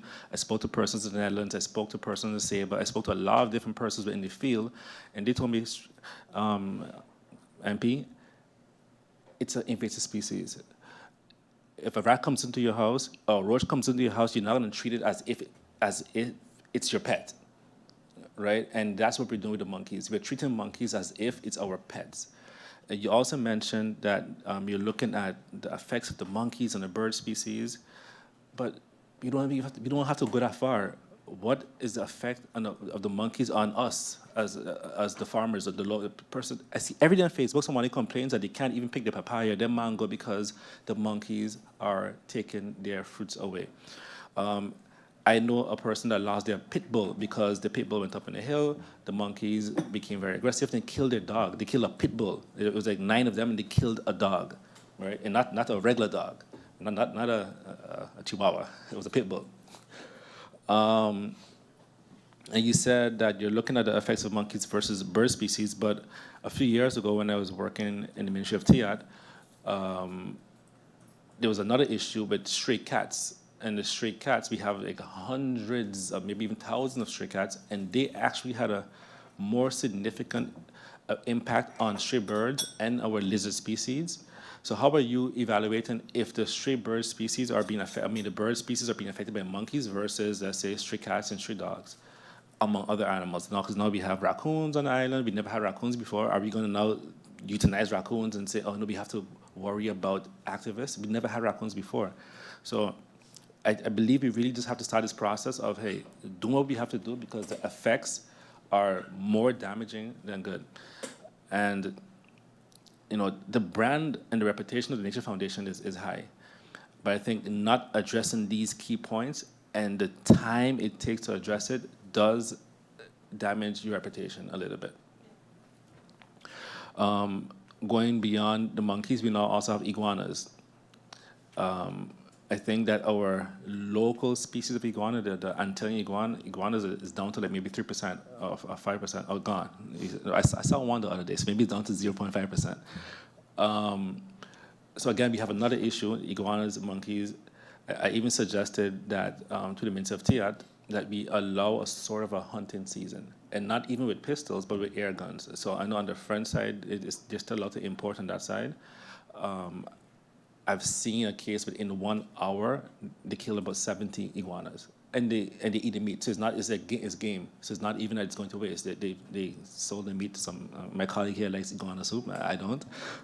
But it's not that it's going to waste. So is that a suggestion that the Nature Foundation can maybe put in to the ministry also? Hey, can we, because it has to now go through the Justice Department and TIA to allow a specific air gun type to come into the island. It's already allowed on the French side to be able to say, hey, let's have a certain a hunting season similar to in Aruba. Aruba has a hunting season for the snakes, and let's have a sport out of it. And then you don't have to worry about the one bath parlor, the one person that could do the vet. No, you allow the public to take part, and we create some sort of event out of it. Another MP mentioned properties on the island, especially succession land, and I know their families are starting to get through with their succession land. I would also strongly advise on being able to have a proper advice on this in terms of what I don't want to see is that we have over the years the whole Pelican Key built up, and there's one type of person that gets to build a certain way, and then you have the others, that locals that have finally been able to exploit their property, and they're not allowed to. And if that's going to be the case, then we have to do something like in Aruba. In Aruba, the government says, hey, we're going to zone this property, but then you have to pay them out. So if you want to go on the lines and the government then has to find budget, then zone the hills. I have no problem with us saying that, listen, especially the Kobe Hill, I don't see us being, I mean, I would want to still build on the Kobe Hill, but you then have to pay out the families that own the property. So then look at budget, say, hey, let's create a fund that we're going to buy out all this land, zone it for the next 20 years, and next 20 years we're going to address it again and see if we allow construction to happen there. But we can't just have one area, nobody talks about it, the hill, and we could go through the list of all the hills that's allowed to happen. We could go Monte Vista, we could go Cloud Estate, we could go Pelican. There's only one specific area is allowed to build, right? But then where the local families, Dutch Quarter, Miller Ridge, and when they start to want to exploit, it becomes, oh no, issues and so forth. The Lagoon, and you had a previous presentation, I believe, late last year. I think it was you and someone else that came regarding the Lagoon. And I asked a question then, so I asked now for an update. Has there been any building permits, civil works permits, any type of permits requested for any kind of pier in the Lagoon from Port Coquitlam side straight down to the Maho side? And what is your position on the development of the Porto Maho area? Because I realize, especially with this government, that they have a thing of looking back, but then with their vision going forward, they execute very similar items, and it seems as if donors get through and others don't. Let me say that. So what's your position on the development in the Lagoon, in particular, around the Maho area?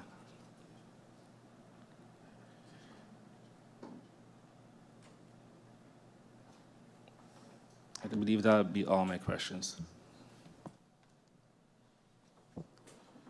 Thank you, MP Irian. Just for clarification, you're asking Ms. Higginson for the Nature Foundation's stance on the development in the Maho area, or Ms. Higginson's personal stance? We didn't get to understand that one. Well, I asked multiple questions. So it started off with, were there any requests? So they deal with building permits, any requests, any advice pertaining to that area, and then their position. There was a presentation already, given the importance of the lagoon and what certain developments in that area, the impact would have. And the reason I'm saying that, because we can't be in Parliament today talking about the effects, doom and gloom, and this, and how important it is. And in a couple of weeks, we're going to have the same permit going out and then development happening. Okay, thank you, MP. Ms. Higginson? Thank you very much. Thank you for the questions, MP Arian. Okay, firstly, regarding the invasive species program, I understand completely what you mean about it being like seen as quiet and hurting the reputation of the foundation. I will say that the foundation has been and might remain quiet about the invasive species program because when we first publicized it, I received death threats regarding the program. Conservation is nice, but death threats were a bit far for me personally. So the board of directors made a decision on how we were going to discuss the project and how open we were going to be about it. And that has also followed through to the point that we had somebody online offering to give anyone $1,000 if they would tell them which vet we were using to euthanize monkeys. Now, the Nature Foundation reaches out to multiple vets. We are not like in a partnership with one particular individual, but anybody that got the label of the vet that does this has the potential of being impacted in their personal business. So that's another reason that we have not been as public about that particular program as the rest of our projects. But it doesn't mean that we've stopped the work. So we don't post and we don't talk very often about how much is going on or how many traps are out or what we're doing, but the trapping is actively happening. And I think that we'll probably get quite a wave of negative. We were getting like phone calls and people screaming at us and things like that. That will probably happen just from this type of meeting, to be honest with you. So that's why we keep the publications kind of minimal. It is labor intensive and we only have one staff member dedicated towards it as well, full time. So it is definitely slow going. But the nest predation study is really interesting because it doesn't focus on just one invasive species. It looks at all of the species that impact native bird life. So we have seen indications of not only monkeys impacting native bird life, but also rats, of course, and the mongoose, which is something else that we're trying to develop a way to see how many mongoose are on the island and what can be done about that invasive species as well. Because the existence of the mongoose, of course, is why we do not have the snake that was native to St. Martin anymore. In the long-term planning for any conservation management organization, the end goal is to be able to reintroduce native species. And we can't reintroduce the lesser Antillean iguana or the red-bellied racer snake without having at least areas of the island that are without those invasive species. So we are definitely continuing. I agree. I mean, it's not a fun part of the job. People get into conservation and nature protection because they like nature, and that doesn't mean that all of a sudden I don't like a particular species. But this really is part of the job. I can't come in here and talk about conservation if we're not addressing invasive species as well. So we are definitely continuing that program. We're looking to bring over a trapper from St. Kitts to look into more effective trapping measures. We have had several meetings trying to collaborate with not only the French side of St. Martin to make sure that they have ongoing invasive species management, but also with Anguilla. We have a really deep connection with them and are trying to help them with their monkey problem now as well. And looking at other invasive species as a whole. I definitely support any action towards mitigating the green iguana. That is a really big issue for the island. It impacts not only other native species, but the mangrove species are directly impacted by the iguanas eating the leaves before they can establish themselves. So that's definitely something that we would like to look towards. But of course, the way that the program was handed down was to focus on the monkey species. So we're adding in these other projects and seeing what we can do, either area-based or population-based, as we get the trapping program still continuing on. No? For the hunting as well, at one point, previous foundation leaders looked into allowing some sort of hunting, even if it was like dedicated people for hunting of invasive species. And there wasn't a positive response at that time from the Ministry of Justice, simply regarding the issues regarding weapons licenses and having those on the Dutch side of St. Martin. So we would need to do that in close collaboration with the Ministry of Justice. And of course, several other islands have programs specifically focused at roaming dogs and cats and their impact to native species as well. Those come with their own issues. And of course, we do have several domestic animal organizations as well that could contribute to this, at least on a sterilization level, that currently are struggling for funding. Regarding the land succession and having a standard advice, I think that one of the biggest issues with the zoning issues and land succession and building rights is a lack of transparency and public participation needed for building permits, and the lack of clarity regarding how any of that operates. Our main concerns are definitely major large-scale developments and not small residential buildings. Long-term, this causes urban sprawl, and that has already started happening. The lagoon continues to be filled in little by little. Everybody takes a little bit out at a time. And that's also an issue because it's underreported. But occasionally we will get a call, and when we go out there, there's people actually pouring concrete into the side of a coastline on the lagoon to try to extend the land a little bit there. For our position on the lagoon development, and particularly in the area of Kupakoi, Maho, Mullet, we have been requested to give advice regarding major developments in that area several times over the last few years, and our advice has been pretty standardly negative. Almost the entire coastline of the lagoon is already developed, and it is not developed for St. Martiners. It is developed for expats and large companies and businesses. There's very little benefit to a local St. Martiner regarding the lagoon development. And we need to keep in mind, of course, that there is a Ramsar protected area in the region. Mullet Pond is Ramsar protected. St. Martin is party to the Ramsar Treaty. It's stated in the Ramsar Treaty that we're supposed to only use that area for ecological beneficial activities. So you could have kayak tours there. You could have low impact snorkeling tours. But having tourists come through and flip their jet ski is not part of the Ramsar Treaty. And we need to have that be locally ratified, and so that it is enforceable for our separate enforcement agencies. The native seagrass is found in that area, and also the lack of development due to the fact that the golf course has been there so long mean that it is in really good condition. And it's got a higher water quality than a lot of the lagoon, particularly the stagnant areas that were mentioned earlier.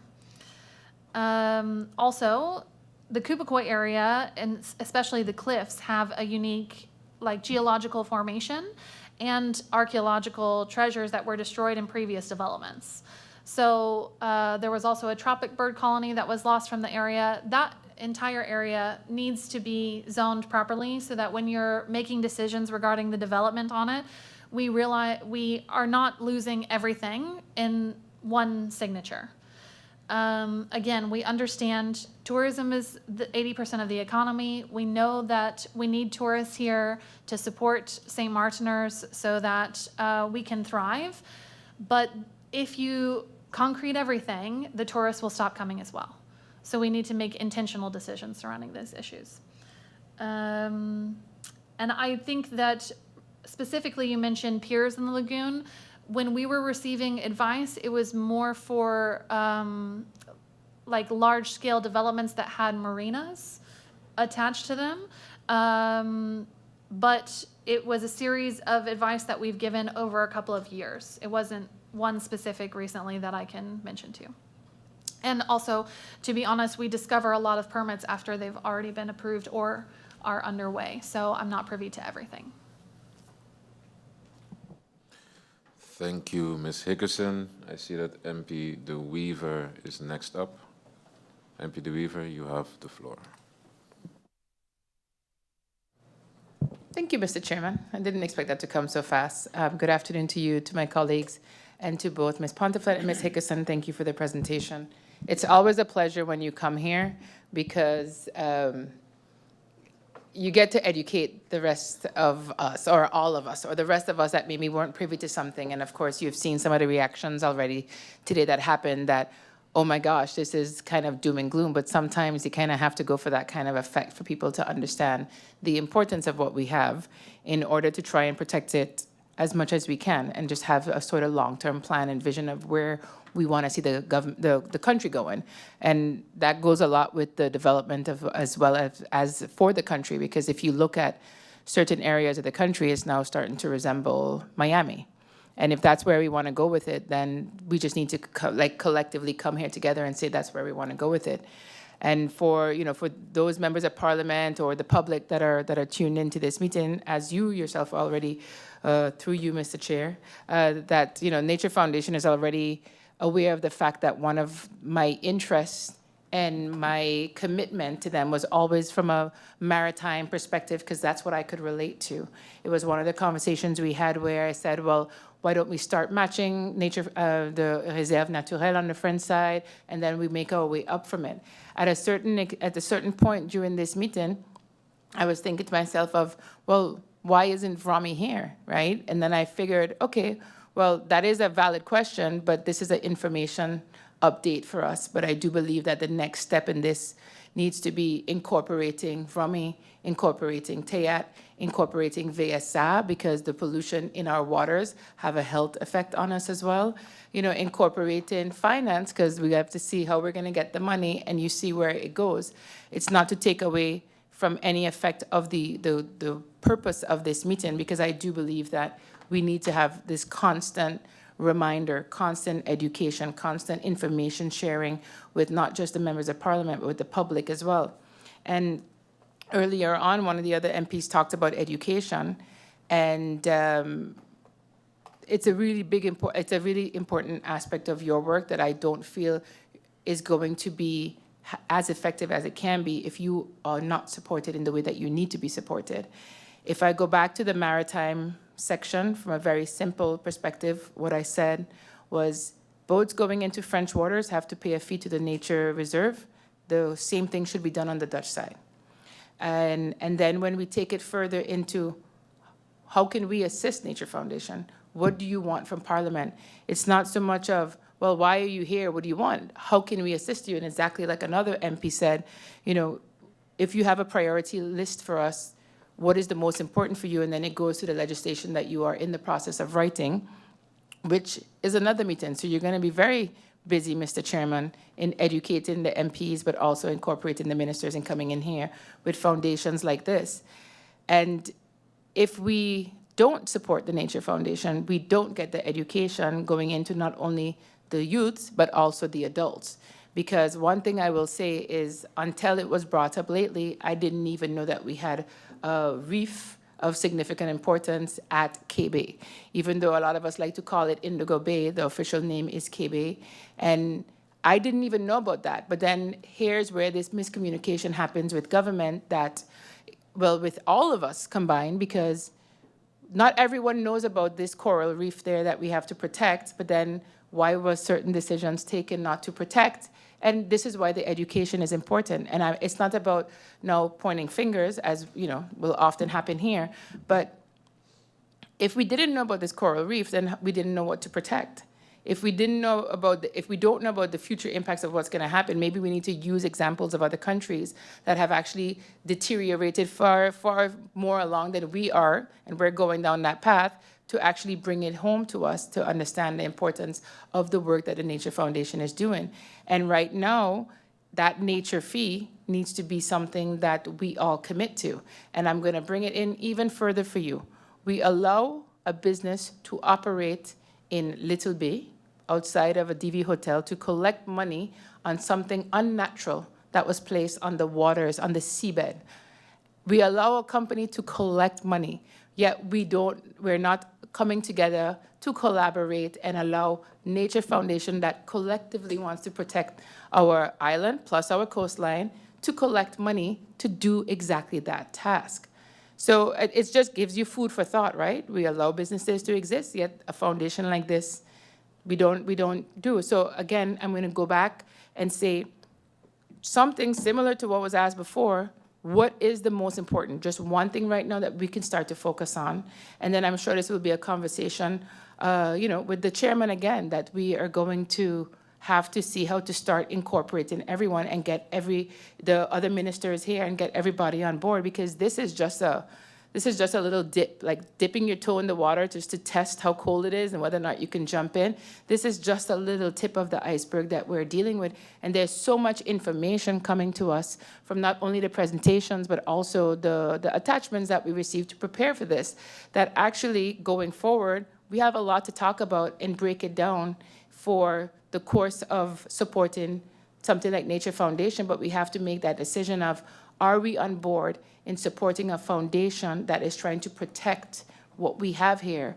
That's the question that we have to ask. So I can see a lot of meetings happening with the CVROMI committee to consider just that, because what happened today is, of course, because this is a high-level sort of introduction to it, we're going off on monkeys, iguanas, coastline, maritime fees, nature fees. So now we need to just sort of like bring it in on these small little topics. And then hopefully we get that message out more and more of the impact that we're having with everything else that we're doing here, without any connection to nature, to our plans in government, and everything else that's been happening that is worth, in my opinion, protecting. But that was it, I believe. Because some other persons, you brought up the questions I had earlier on was related to, in addition to how can we help you, it was about your priority setting. You brought up the BAF poll issue again, which is why I reduced it all to say, right now the legislation needs to be there. We need to figure out how to finance you all. We need to get an update on the minister's opinion with you, and then bringing it to Parliament again, because when it comes to legislation, we're the ones that are going to approve it. So I hope then, Chairman, that we will be having more meetings on this sort of priority setting in the future. And then also, I would like to just a little bit, remind that sometimes when we're asking certain questions to the Nature Foundation, they might be the responsibilities of the ministers. So we have to tread a little bit lightly how we're doing that, because the same way I just explained my thought process, this is a third party coming to give us this information. We don't want, we want to make it a welcoming environment for them to share this and be brave enough to share it, especially when they're brave enough to share threats that they were getting from from civil servants persons, and these are important things to share so that people know that it's safe to come here to share these ideas, and we take it into a deeper level. Thank you, Mr. Chairman. Thank you, MP De Wever, and I'll give the floor to Ms. Hickerson. Thank you so much. Thank you, MP DeWeaver, for your questions. Yes, for something that I thought of while you were speaking that I think is important to note is that the Karina project was a true collaboration between the Ministry of ROMI and the Nature Foundation. That was part of the Rezimbid grant scheme. You have probably heard of other programs. It had to be a collaboration between a government entity and an NGO. And as such, the Ministry of ROMI will have much more in-depth information regarding the resilience planning and the results of that and how it can be used directly by decision makers. And while that report has only recently started getting its reviews before it can be published, I do think it would be worth bringing in maybe the consultants or perhaps the ROMI policy team to discuss more in depth what the results of that are and how it can be used, because I have a very surface level understanding of that versus the marine and terrestrial research. So it's something to keep in mind.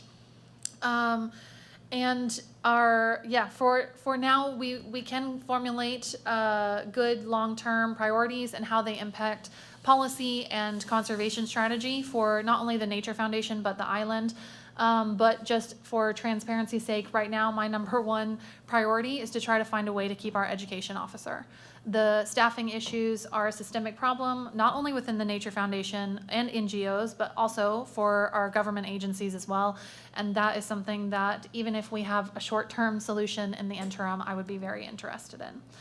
And yeah, looking into how we can create long-term financial support for the foundation regarding activities is always something that we can contribute more information to. Yes. Next speaker on the list is actually MP Westcott. Actually was already MP Westcott, so apologies to MP Westcott. Seeing that she already had a round, the MP had already had a round to pose her questions, that was the reason why I allowed MP DeWeaver and now MP Peterson to pose the questions, and then we'll get back to MP Westcott. So if MP Westcott doesn't have a problem with that, I see no, she's not angry with me yet, so I'll allow MP Peterson to continue. Yet. Thank you, Mr. Chairman, for the opportunity. Thank you for the Nature Foundation and Ms. Pantoflet to join us here today. Good afternoon to all of you, to my fellow colleagues as well, and to the Griffier and Secretariat. Mr. Chairman, through you, I just wanted to kind of inquire on the current relationship between VROMI and Nature Foundation, because I've heard many of my colleagues speak today, and I come from the ministry, so I kind of know how the relationship with the Nature Foundation has been throughout the years and how it is only now being actually picked back up. And never goes coming. It's coming back to my point, Mr. Chairman. I wanted to ask the Nature Foundation, because we speak on developments that need or do not need the advice of the Nature Foundation, and that's where I think it needs to be put on black and white. I believe that the current minister is working on a plan to basically solidify which projects in which areas, to what size, have to go to the Nature Foundation for advice or not. Because what we have seen in the past, and I think that this is why now, after a couple of years, we are in certain situations that we are in now. For example, we have a court case right now between the Beacon Hill Foundation and a certain developer that wants to build down there. And when you look at what the judge asked the current Minister of ROMI to do is to elucidate how the process went, to kind of give an explanation as to how they reached to that decision point. When we look at that specific decision, and I think the court documents made it very clear, this decision was made back in 2021. It was not publicized, and you know the discrepancies, to say the least. And then I would look at other questionable developments. Let's say, for example, Dolce, that's coming in Simpson Bay, which was also a very public topic.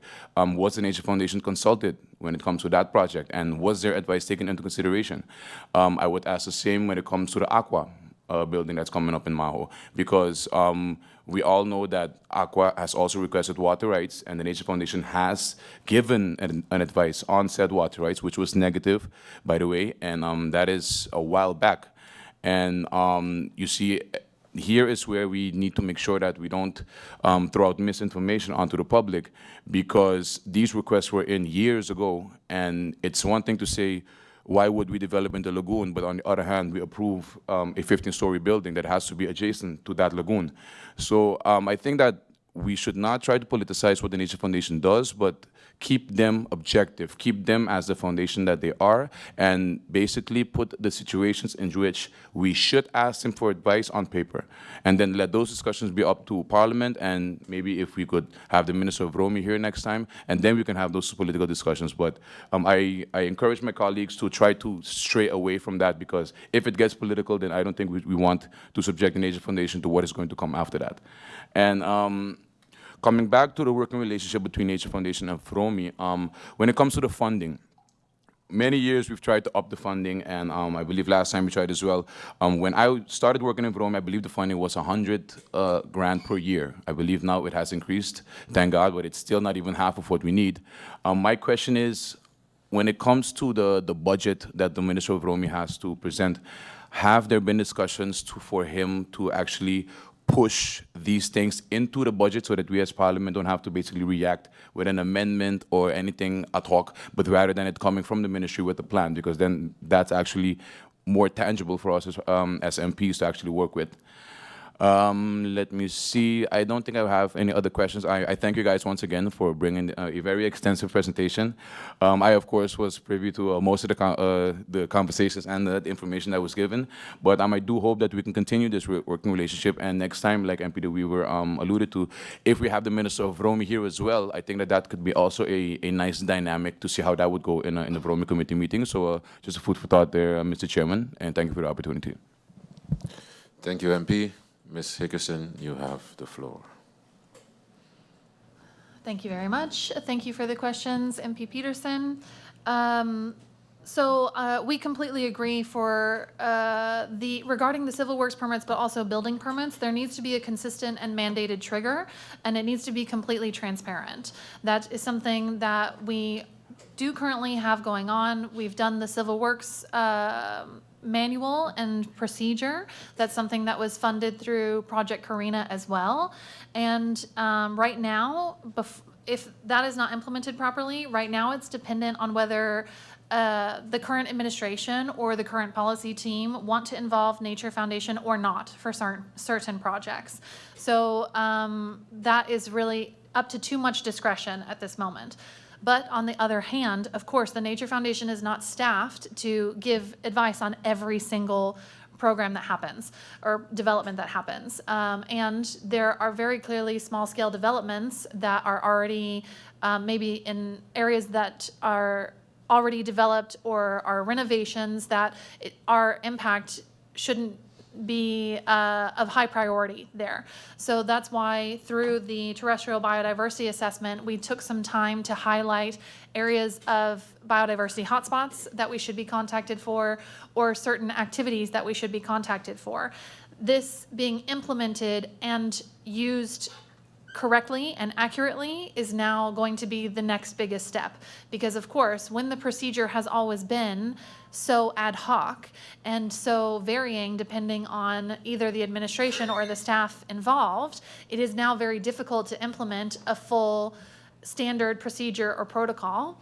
And we are hoping that because we do have a very good relationship with not only the Ministry of ROMI through the policy department, who manages our service level agreement and has regular meetings and feedback with us regarding our budgets, our deliverables, our activities, but also with the SG of ROMI and the minister himself, we're hoping that because we're integrated so well within the ministry itself, that this new procedure can be accepted and implemented smoothly.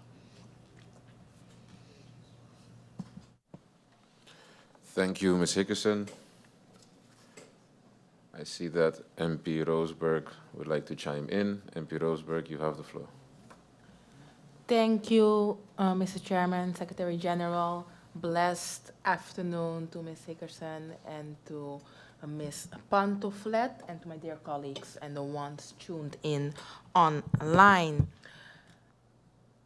Seeing that I'm officially not part of the committee, because we have a lot of parliamentary committees, I do have to say that it's quite interesting, and I'm thinking about joining the committee when it presents itself, because I'm learning a lot and I'm hearing a lot of shocking information, because I'm not sure if I heard it correctly, but did you say through you, Mr. Chair, that you're currently selling cars so you can pay for one of your youth workers.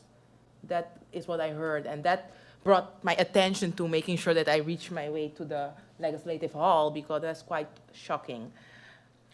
Other than that, going through the presentation, I wanted to know, because it's a very straightforward presentation where you're requesting the assistance of Parliament, but what I would like to know through you, Mr. Chair, currently, are you receiving the necessary assistance from the other ministries?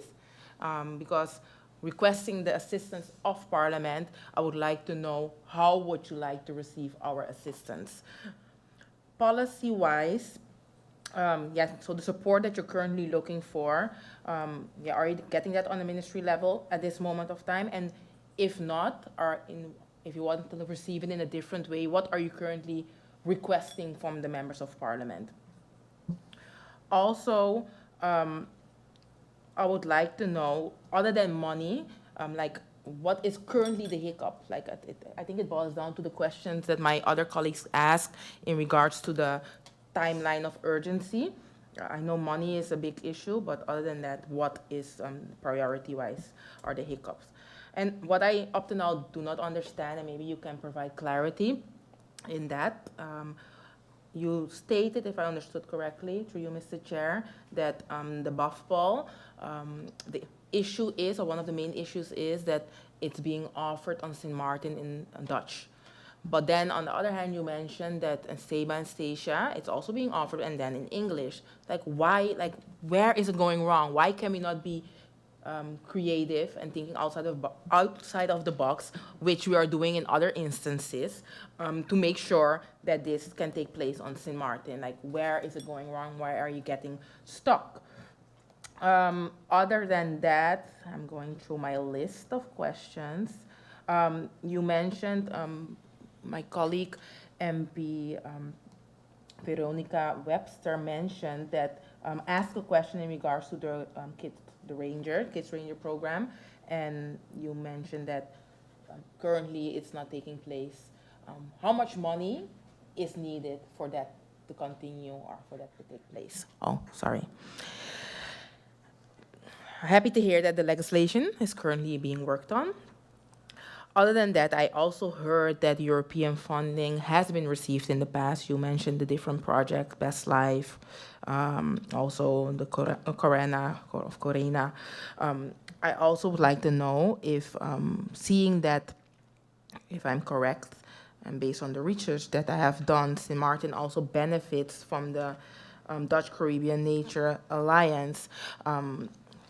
Based on the research, I don't know if it's correct, 500,000 euro multi-year contribution from the Nationale Postcode Loterij. Is the Nature Foundation also seeing part of that money, and if so, how much? Other than that, because I find it very unfortunate to hear that you have to sell cars, if I understood correctly, have the Nature Foundation just thinking outside of the box and knowing that there are a lot of people on St. Martin, but also abroad, that are very interested in nature, have it dear to their heart, think about crowdfunding until the security for those projects are in place. So as a temporary solution, until there's a more permanent and structural funding that will become available on a structural base.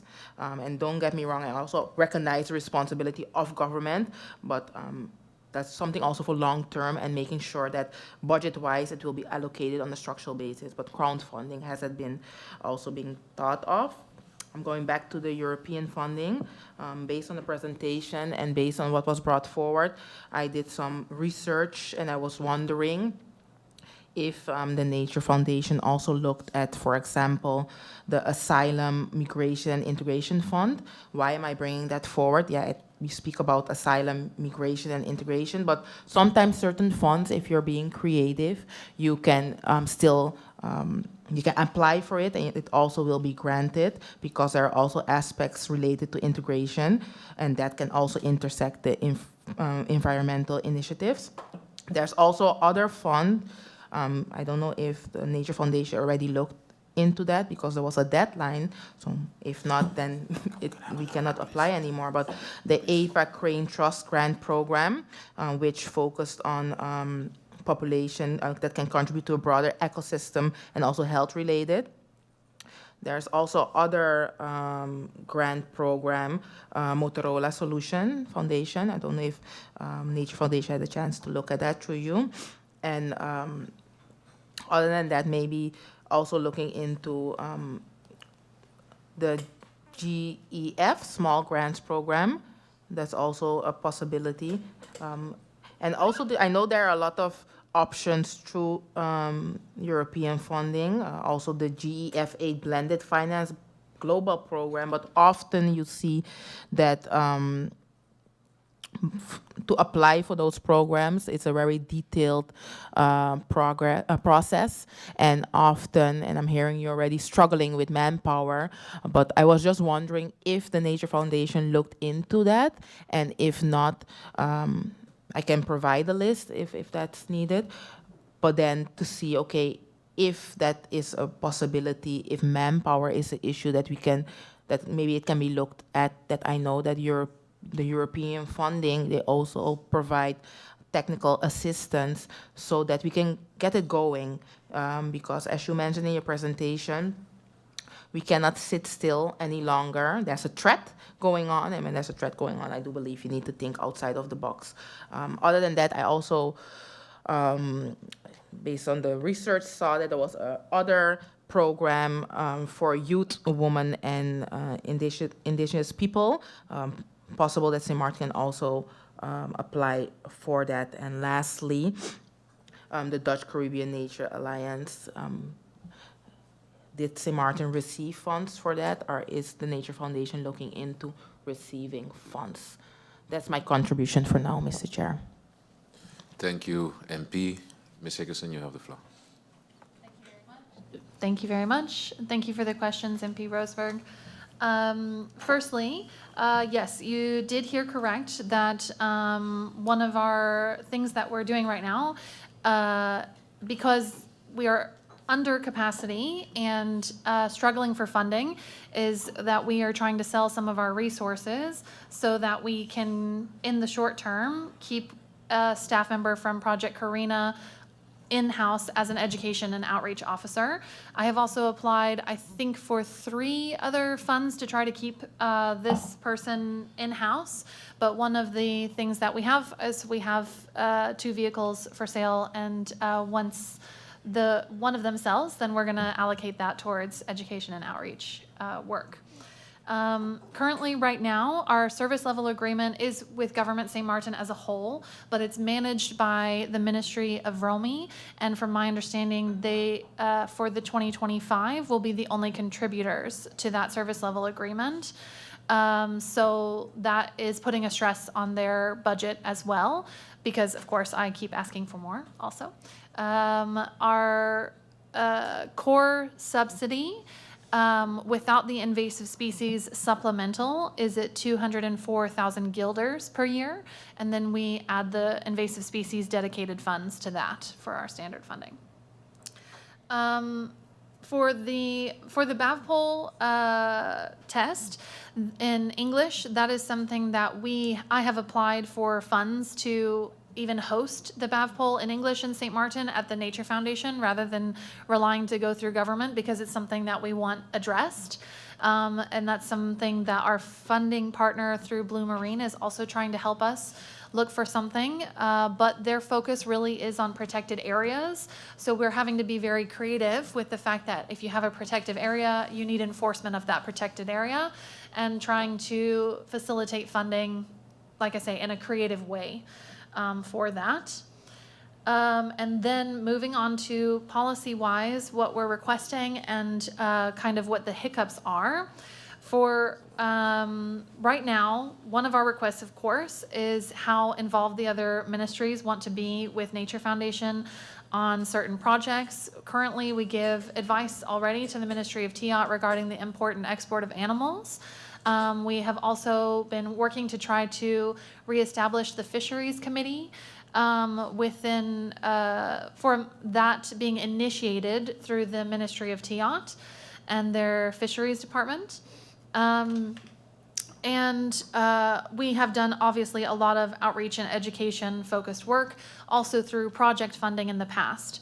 So one of the requests that we have is that support for conservation, whether it's on research that we do with the Ministry of ROMI, or it's on fisheries policy that we do with the Ministry of TIOT, that is supported through government as a whole, and that when those amendments come forward, that we receive support from MPs for those to be passed.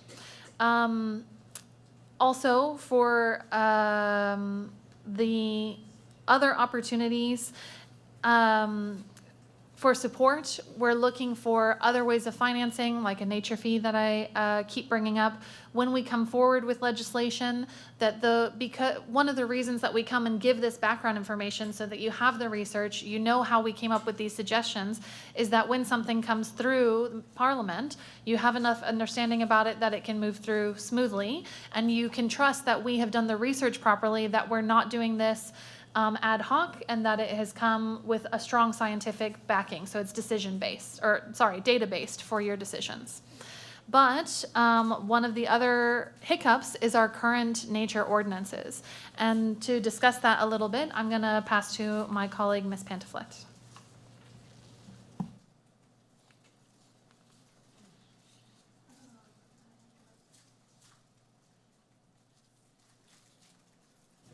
Good morning again. I'm not sure if you were here, MP Roseberg, through you, Mr. Chair, when I mentioned that some of the issues we encountered in drafting the LBHAM, the National Decree containing general measures to designate Little Key as a marine park. The feedback we got from Raad van Advies, Council of Advice, was basically a lot of contradictions in the existing nature legislation.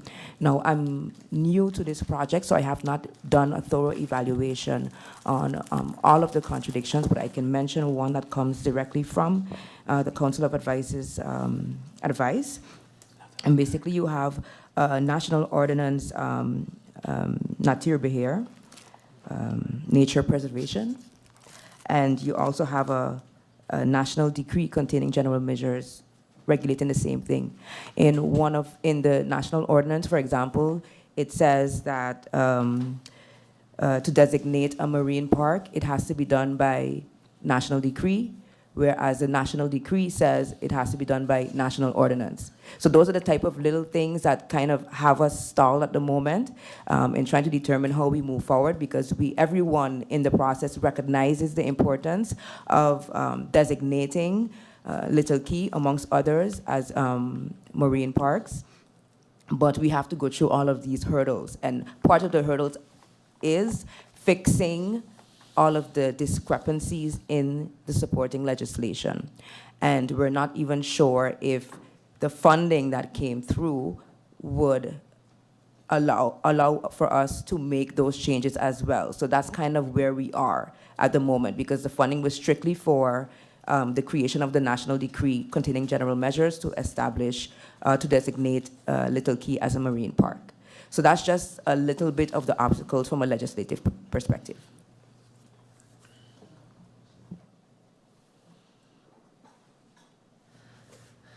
The second set of questions was largely surrounding the funding, and firstly, through the DCNA, the Dutch Caribbean Nature Alliance, they received the funding that MP Roseberg mentioned from the National Postcode Lottery for $500,000 towards supporting nature programs in the Dutch Caribbean.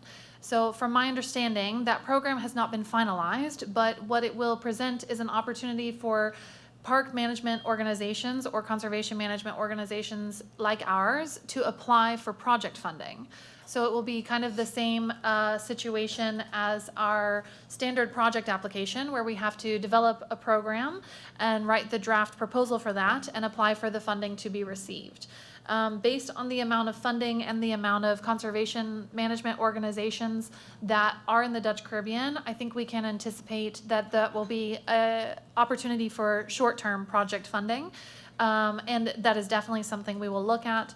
And my understanding is that it will focus on the conservation and restoration of key habitats.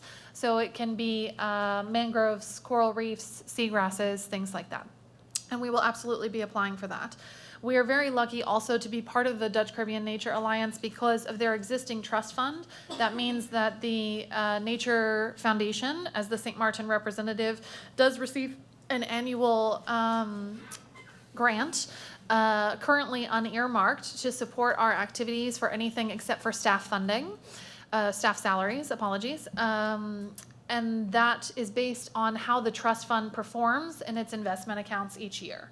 So the last 2 years, I believe we received around $60,000 of unearmarked funding. The only stipulation is that it cannot cover staff salaries because staff salaries are an integrated part, and these need to be handled by long-term funding solutions. For the Junior Rangers Fund, the summer program, we applied, our most recent application to try to continue that program for 2025 was through the AUC Ad Telem Community Commitment Grant, and I believe I applied for just under $11,000 to do the same program that was funded by the Karina project. That was the last Junior Rangers program, was funded by the same project we're presenting on today. And that involves taking 5 students through 2 meetings a month where they learn about St. Martin's local nature, the conservation issues that we have, and they also get trained on things like snorkeling, scuba diving, and in general being supported to be nature advocates within their own community.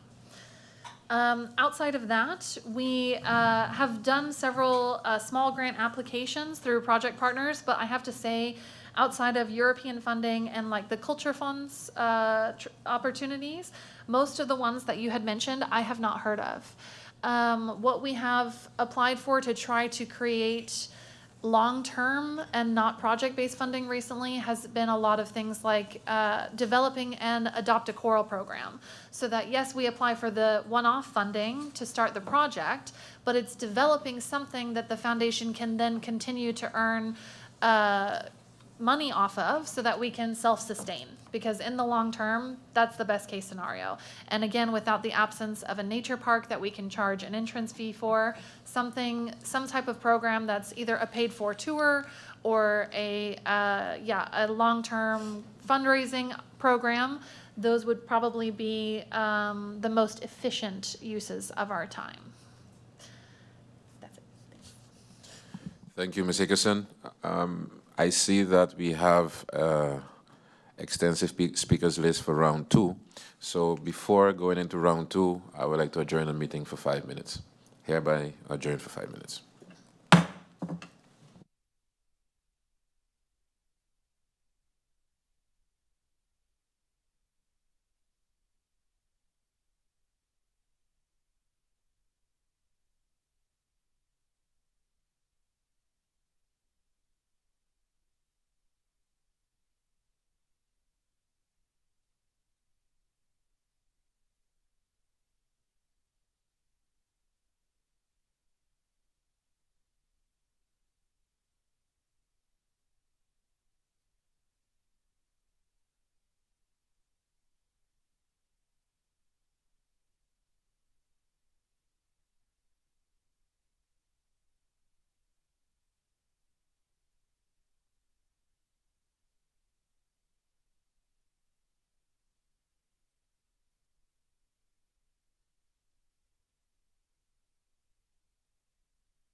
Good afternoon, all. Good afternoon, viewing public. Good afternoon to colleagues and to the Nature Foundation, and also to Ms. Phyla Ponteflet of the Young Legal. I hereby reopen this meeting. Before the break, we had an extensive presentation brought by Ms. Hickerson herself, along with the first round of questions.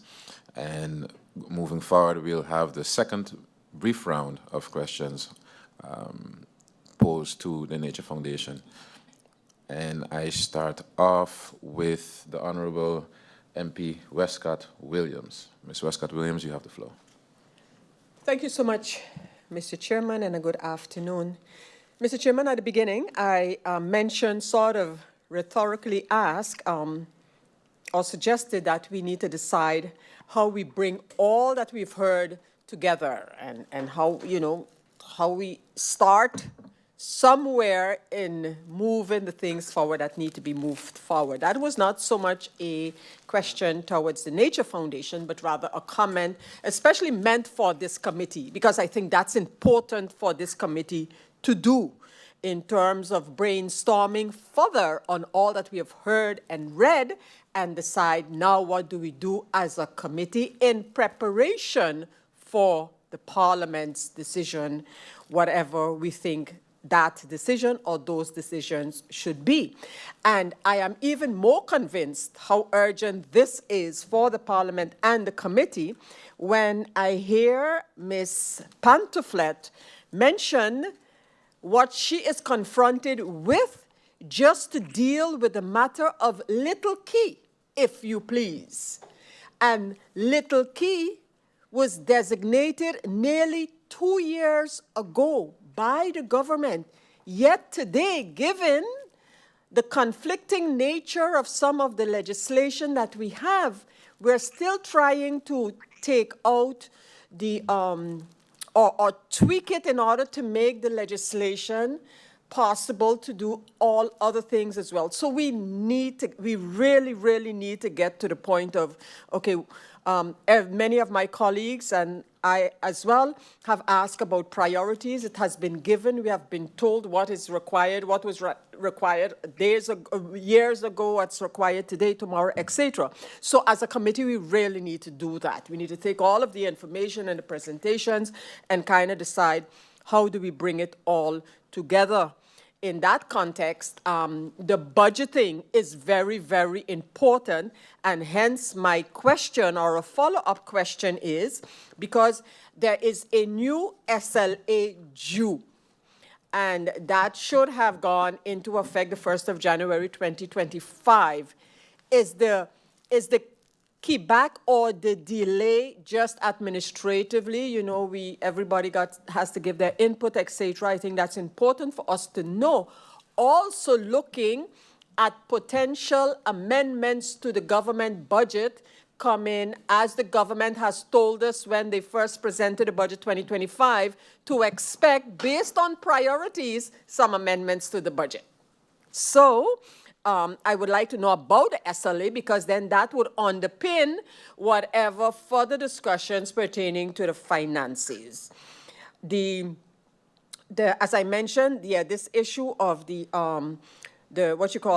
conflicting nature. We have a similar issue with respect to the nature policy plan, which should be submitted to the Parliament. What is actually required? That's sort of an open question as well. What is required of Parliament, since it basically says the approval of Parliament for the nature plan. So, and we have sort of been looking at that. Okay, so what is the approval of Parliament? What does it mean, since the law states it should come to Parliament for its approval? So that's another area where we're like, okay, where do we go with it, sort of? So I mentioned the issue of the SLA. I am interested in that.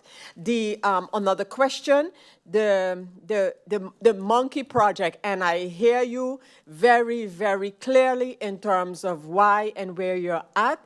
And, you know, I nearly want to see, in response to that, only on St. Martin, only on St. Martin when an issue like this, with such importance for this country, are we faced with the kind of literal threats for those persons who are looking at assisting the community of St. Martin. So I honestly nearly want to say only on St. Martin.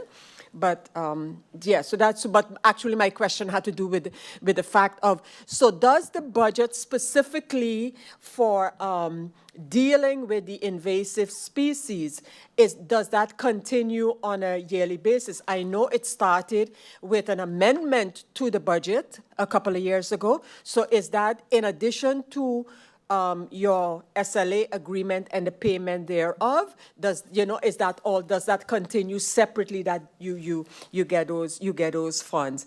And then, given what we have heard in terms of your involvement and what triggers that involvement or not, do you have any update from your perspective, and I say this not wanting to put you on the spot, the Little Bay Pond? The Little Bay Pond. Quite a while ago, maybe late, could have been like late 2023, early 2024, I asked about apparently a project destined for that area. And my question at the time had to do, what about the material that was put there closer to the beach? So I'm looking at the Bel Air beach, sort of. And I was told at the time, here in a meeting of Parliament, that was to be removed the next week. End of quote. And so it is still there, and now I see some type of activity kind of going on into the Little Bay Pond. Is that, I wish it would be to clean it, because behind those mangroves and other trees there, it's a mess. For those who have been there to try to help to clean up, it's a mess behind what, so where we cannot see easily. And so I'm just wondering, do you maybe, from your perspective, picked up anything there that could tell me? Of course, I can and I will ask the minister. The only thing is that process is sort of lengthy, you know, to just get like quick answers. Okay, just let me know, like everyone else is asking. I'm just wondering what's going on and what to expect. So, yeah, but Mr. Chairman, that's it actually. But my focus in this finalization for me is, yeah, how this committee needs to decide how we're going to bring it all together and what are the steps that we're going to be taking given all that we have heard. Thank you, Mr. Chairman. Thank you, MP. Before allowing Ms. Hickerson to answer those questions, I would like to just get the questions as well from the following speakers, MP Eran and MP DeWeaver. MP Eran, you have the floor. Thank you, Mr. Chairman. Yes, some brief questions, maybe even suggestions. Ms. Hickerson mentioned, let's say, funding. I think the main issue here for the Nature Foundation over the last few years has been and will continue to be funding. And like the former prior speaker mentioned, I'm very interested in seeing what the SLA looks like, and if this is going to be incorporated in the budget amendment that's to come later this year. Regarding funding, you also mentioned, let's say, we don't have, let's say, a park where you could generate funds. On the budget, 2025, it was already, I think, 2024 amendment also. There's about 10 million to purchase the plants property between Belvedere and Rice Hill. So that whole stretch of property there, which is a significant piece of property, but also has some historical and naturistic value. I believe, and when we were there, we also discussed having a sort of a park in that project. So whatever project the government decides to go with, make sure we have a park in there. So I would suggest that you look into having a discussion with the Minister of CVROMI on that purchase and what the possibilities would be to be able to zone a particular part of it for any projects that could potentially generate revenue for you. Also, has there been any research done on the ponds that we have here? Someone told me, I actually went to visit one location. They're like, yeah, do you know we have like thousands of turtles in the pond? I was like, thousands? And then I went and she threw some bread and yeah, hundreds of turtles came out. So is there any research showing how many turtles we have there in these ponds? And we're going to consider it also invasive species, I'm assuming, right?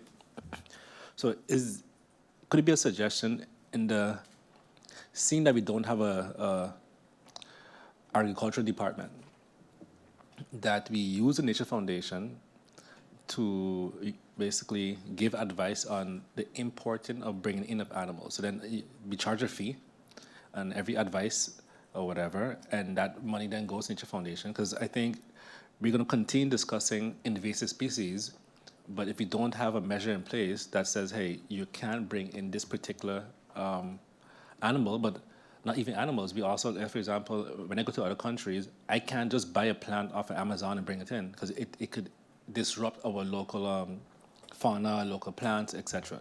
So is it an idea, in the absence of an agricultural department, at least for a temporary phase, that we use the Nature Foundation? They get paid per advice or per item coming in or whatever, and I'll leave the ministry decide. But then we also we have you now protecting us from all these invasive species, and we actually know what's coming in, because then you'll keep a database of the requests coming in and what actually came in. So is that a suggestion? Is that something that you could see yourself in? Thank you. Thank you, MP Irian. MP De Wever, you have the floor. Thank you, Mr. Chairman. I was just going over my notes again, and I just forgot one question, because one of the reasons that I was tying in the different ways to collaborate with, that Nature Foundation can collaborate with various ministries, was exactly for this point of a question asked by someone within our community. And even though I know that the Ministry of VSA does testing, water testing of different areas, they also give sometimes their recommendations about the water quality in Phillipsburg or in the Great Bay area specifically. But the question was, what is Nature Foundation's role in regards to testing, and whether or not they're actively testing the pond, like, Simpson Bay, the different ponds that we have. But the question was specifically surrounding if there was any testing on the Great Bay, on the salt pond, and the freshwater pond, which is the outlet that comes into Great Bay Beach. So that was exactly what the question is, but I'm sure it's applicable for various areas on the island within the lagoon and different beaches. But the specific was, again, Great Bay Salt Pond, fresh pond, going out into Great Bay Beach. Thank you, Mr. Chairman. I see that MP Roseberg would like to chime in. MP Roseberg, you have the floor. Thank you, Mr. Chairman. Just to clarify, two of my questions were, I think, missed, seeing maybe the amount of questions I asked. And one was in regard to the crowdfunding, if that has been an idea that the Nature Foundation has thought of, especially seeing that locally and also internationally, there are a lot of people that are passionate about nature and inspired by nature. So maybe as a temporary solution, that can be an idea as well. So I would like to get a reaction on that through you, Mr. Chair, if the Nature Foundation looked at that. And also, seeing that we all know that funding is an issue, I brought forward several projects that on European level can be looked into, seeing that also on the European level funding was already received. If the Nature Foundation is interested in receiving the list that I referred to, or maybe those options were already explored and it's not needed. So just to think outside the box. Those are the two questions. Thank you, Chairman.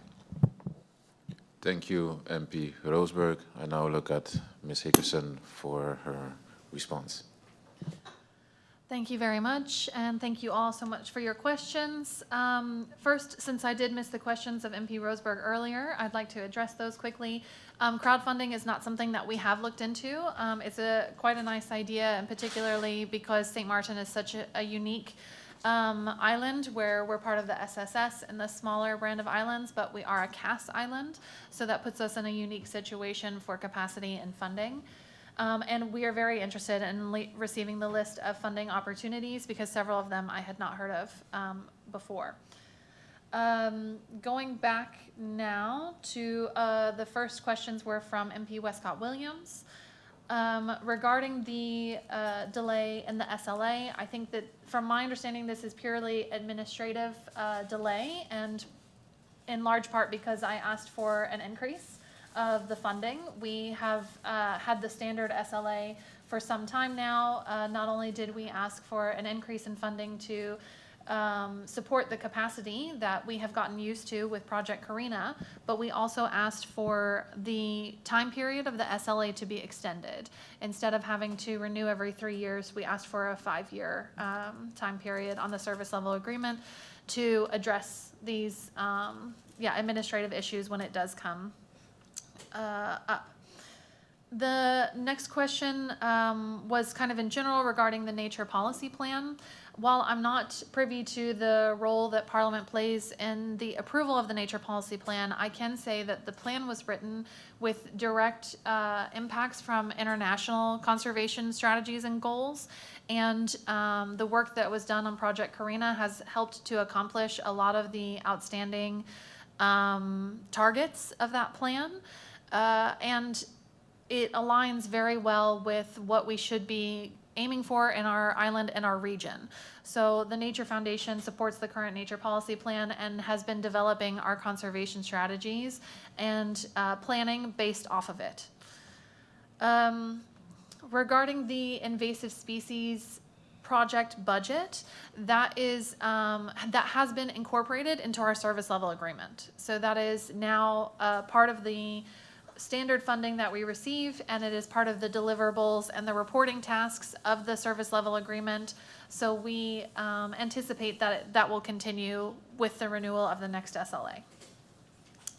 And finally, questions regarding the Little Bay Pond. From the Nature Foundation side, I don't have any update regarding any issued or ongoing works in the area. I can confirm the materials on the beach are definitely still there, so if they were to be removed, that has not been met. And if any development would be to enter the area or to be planned for the area, we would like to be brought in regarding advice. The Little Bay Pond is a really significant area, not only because most of St. Martin's ponds have now been lost due to development, but also because it's an important birding area. It is the hunting ground for the last nesting brown pelican troop that we have on the island, which of course is our national bird. They nest on Fort Amsterdam and then travel down into Little Bay Pond for hunting. So that is quite significant. And building of a high rise in between those two areas, we don't know how that would impact the nesting colony. There was activity, and also something to keep in mind if you're looking into development at Little Bay, that is one of the areas that is going to be most impacted by sea level rise and flooding. It is already severely impacted by flooding anytime we have those large storms come through, and something to keep in mind if you're investing millions of dollars in a business in the area. There was activity there this week that the Nature Foundation went out, and because we're not an enforcement agency, we go and the first thing we ask is, are you from CVROMI? Are you from a developer? And then we ask, follow up, do you have a civil works permit? And the activity that was happening alongside the road the last week we were there, we were told was from the Ministry of CVROMI. It was planned works regarding drainage in the area. Because we're not an enforcement agency, we can just take that as fact, and that's what we know about what was happening there. The next set of questions were from MP Irion.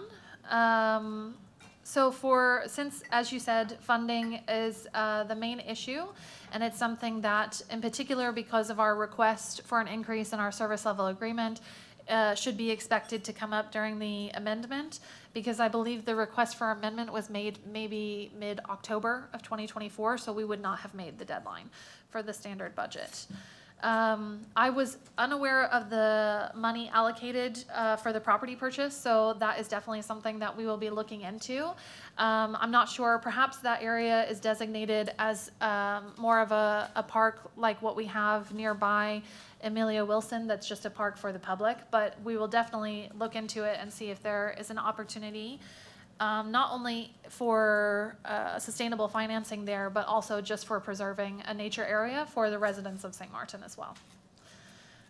Slider turtles in the ponds are an issue that we are aware of. They're a non-native but naturalized species, and they're extremely prolific.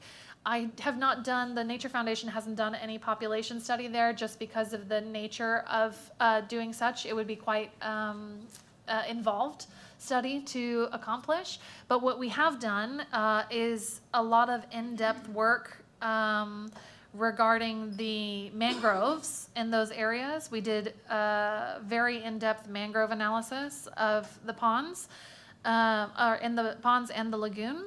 But the last full assessment of the ponds themselves was done in 1995 by Ecovision, that previous report that I mentioned.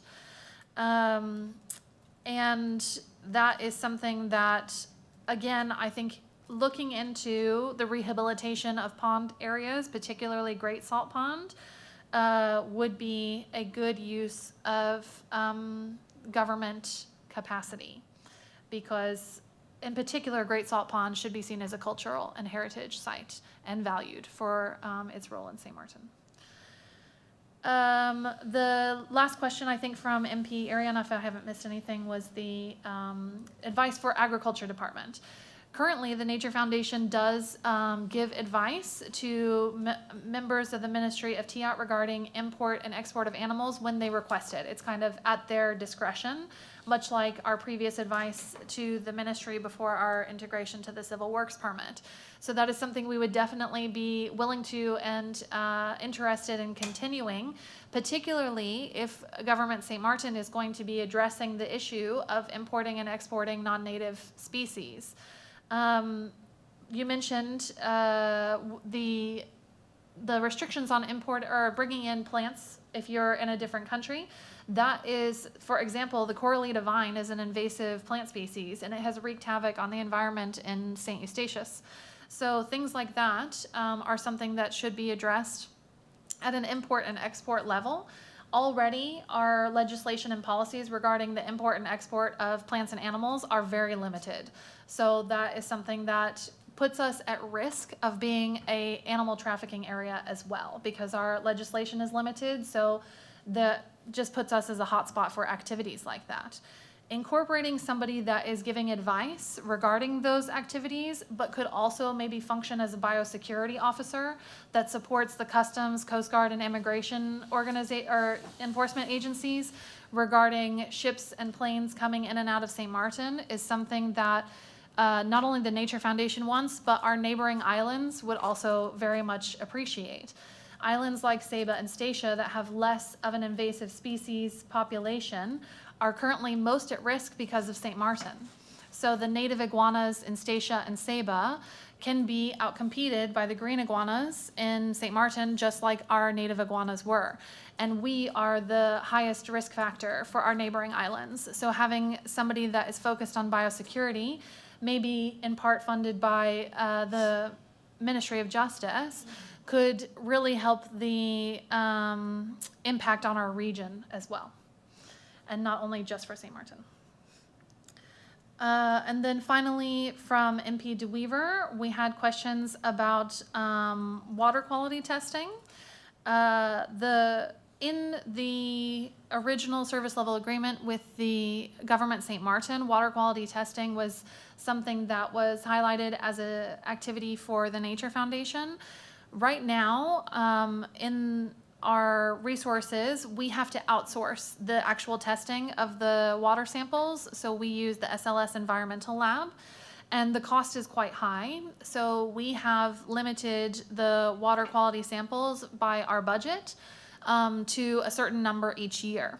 So we're not doing regular testing to keep like a data track of how the water quality is in the bays, ponds, or lagoon area. And that is a gap of not only something that should be provided by your management organization, but also a data knowledge gap for us in the long term. We do not know if it's getting worse or if it's staying still. And that's something that should be addressed. But until we have either more equipment and resources to do this in-house, what we currently use those funds for is when somebody calls and tells us that someone's dumping sewage in an area. If I can only do 8 water quality samples a year, we save those. And when we get a call from someone at the lagoon that says, I can literally see toilet paper floating here, can you please come test the water? That's what we save those tests for, and then we submit those results to try to make sure that wastewater treatment plants are operating as they're supposed to. I think that those were all the questions, but feel free to remind me if I forgot. I look at the members, I see they have no follow-up questions, so that gives me the opportunity to pose my questions. First off, I would like to commend the Nature Foundation, so you and your staff, for the extensive work done over the years and currently as well with the limited resources that you guys have. After listening to your presentation, I must add to what has already been stated, has been the things that the Nature Foundation is the challenges that the Nature Foundation has are quite alarming, to say the least. And you know, one word that came to mind was abuse, right? A lot of times when you think of abuse, you think of other things, but the way the Nature Foundation, I would say, has been treated, not by any particular department or whatever, but just in general, of what is expected of the Nature Foundation compared to what is given to the Nature Foundation, it would fall under that category of abuse, if you ask me, my humble opinion. Because after hearing everything the Nature Foundation does, one would assume that Nature Foundation would be one of the best funded NGOs on the island. Why? Seeing all the responsibilities that it spans across various ministries, such as VSA, you know, dealing with the sewage water, for example, CVROMI, we already know all the things that fall under CVROMI, tourism as well, because if you're tasked with preserving the coral reefs, of which the tourists come to see, you know, that is also something that is done for another ministry, right? And then also education, when you look at the education outreach and such. And to hear that there's a SLA being done, I'm glad to hear that, but to me there should be SLAs being done with all of the aforementioned ministries. So my question to you would be, is that something that has been tried in the past? Is that something that you're currently dealing with? What are the challenges when it comes to getting that cooperation from the various ministries as it pertains to funding? Because if you're helping something that has to do with a particular ministry, I would only assume if they're to benefit from it, that they also contribute towards it. So what are the plans, or has been the plans and the challenges as it pertains to SLAs with various ministries? As well, in the beginning of the presentation, you touched on coral bleaching, also the various reasons why, what the causes of bleaching, being acidity, pollution, etc., and all of the extensive work and funds that would go into if we would have to spend money on restoring the reefs. But before we look at restoring, I know as well that one of the reasons of coral bleaching is also climate change. So climate change is not something as a small 36 square mile island that we can address on our own and basically have much say in. But if we were to say, okay, we're gonna find the funds and dedicate the funds to restore these coral reefs, and climate change is one of the reasons of the bleaching, aren't we then mopping with the faucet open? So your thoughts on that would be much appreciated. The nature fee, a wonderful idea, I'm all for it. I think that's something that, as a parliament and also going over to the government, is something that should be looked into. But as well, in saying that, if we look around in our to other islands who does that as well, if you look at Bonaire, Bonaire has a $35 nature fee, but they have their nature fee is contributed to towards the use of their nature park. St. Martin does not have a nature park, at least not yet, right? So automatically the thought would go towards introducing the nature fee into a tourist levy. But in doing that as well, as a parliament, we also need to stand still by the fact of the tourist levy, something already being thought on, but also various departments want a piece of, right? So if we think on education, sport, youth, theater as well, there are various ministries that already has, you could say, a verbal request in for part of this tourist levy whenever it were to come. So if we're gonna incorporate various NGOs and our departments of government that will be benefiting from this tourist levy, then we have to be very cautious with the number that we're requesting, and it has to be realistic. So to say we're going to put in a tourist levy of $20 and it's going to be spread amongst 5, 6 different departments, ministries, and NGOs, that's not realistic as well. But also bear in mind of all the other challenges that are too high of a tourist levy, because if you're going from 0 and we go up to 35, that comes with its own challenges as well. Little Key, I took note of the challenges that Ms. Ponteflet mentioned.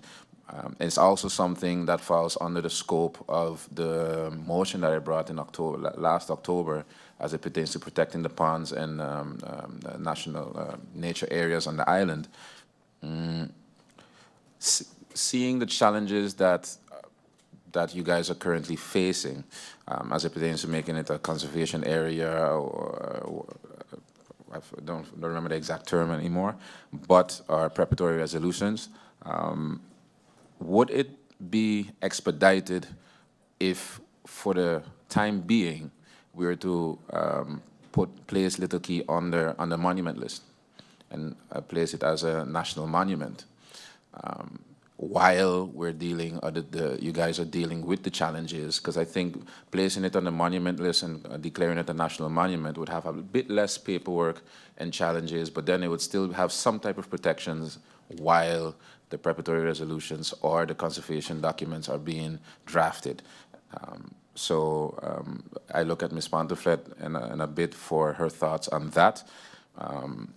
Also, I took note of some ideas brought by my colleagues as it pertains to enforcement, especially when it comes to sewage and bathball mandates, etc. And I would like to bear caution on that thought, because it's on surface level, it's a brilliant idea, but before we add to things that are already there, we need to deal with the yellow tape that we already have.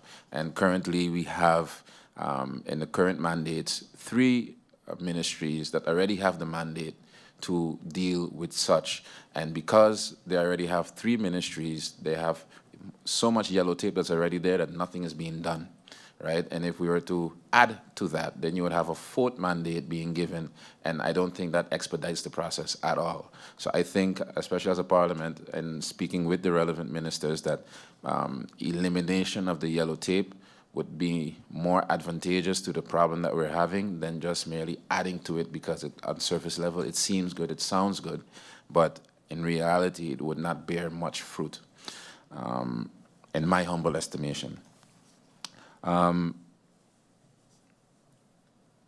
Question, oh yeah, in the beginning you spoke on mangroves. It's a hot topic. And if I was to be devil's advocate and pose the following question, a great percentage of the society right now are of the opinion that the mangroves that we have are not native to St. Martin. So I would like if Ms. Hickerson can elaborate on that, that information that is being spread of mangroves not being native and such as well. Now we have basically all the ponds basically surrounded by mangroves. And before you would have oversight from one side of the pond to the next side of the pond, so that takes away some of the view. And some members of the public prefer the view over the mangroves. So I would like Ms. Hickerson to give the pros and the cons of if those mangroves, by example, were to be removed tomorrow, what would be the pros and what would be the cons of that? And to explain that mangroves not being native, if that is true or not, and we can clear the air where that is concerned.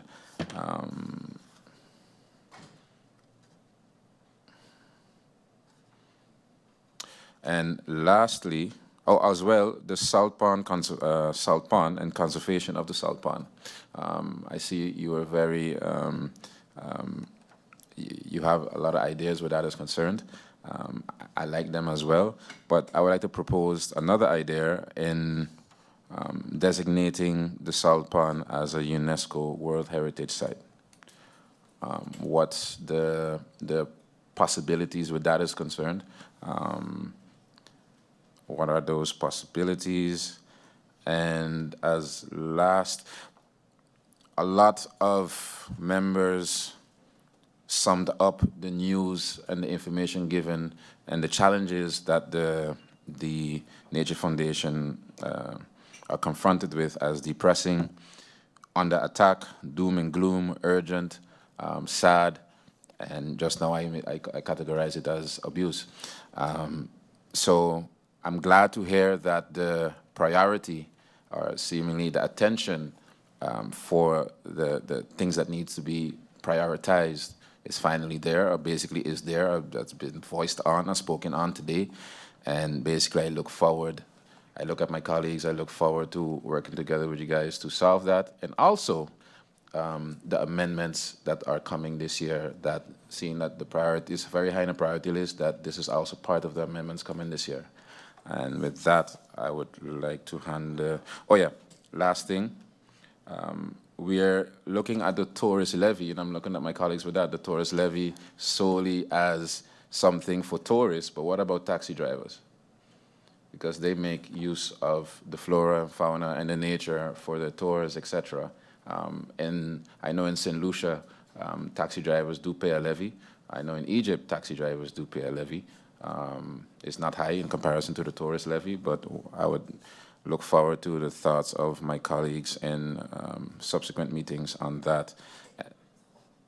And that would be it for my questions. Thank you.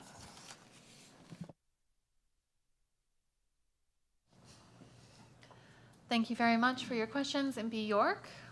Regarding the plans and challenges with SLAs with other ministries, so far, officially, I have only submitted a request for an SLA with the Ministry of Education, Culture, Youth, and Sport.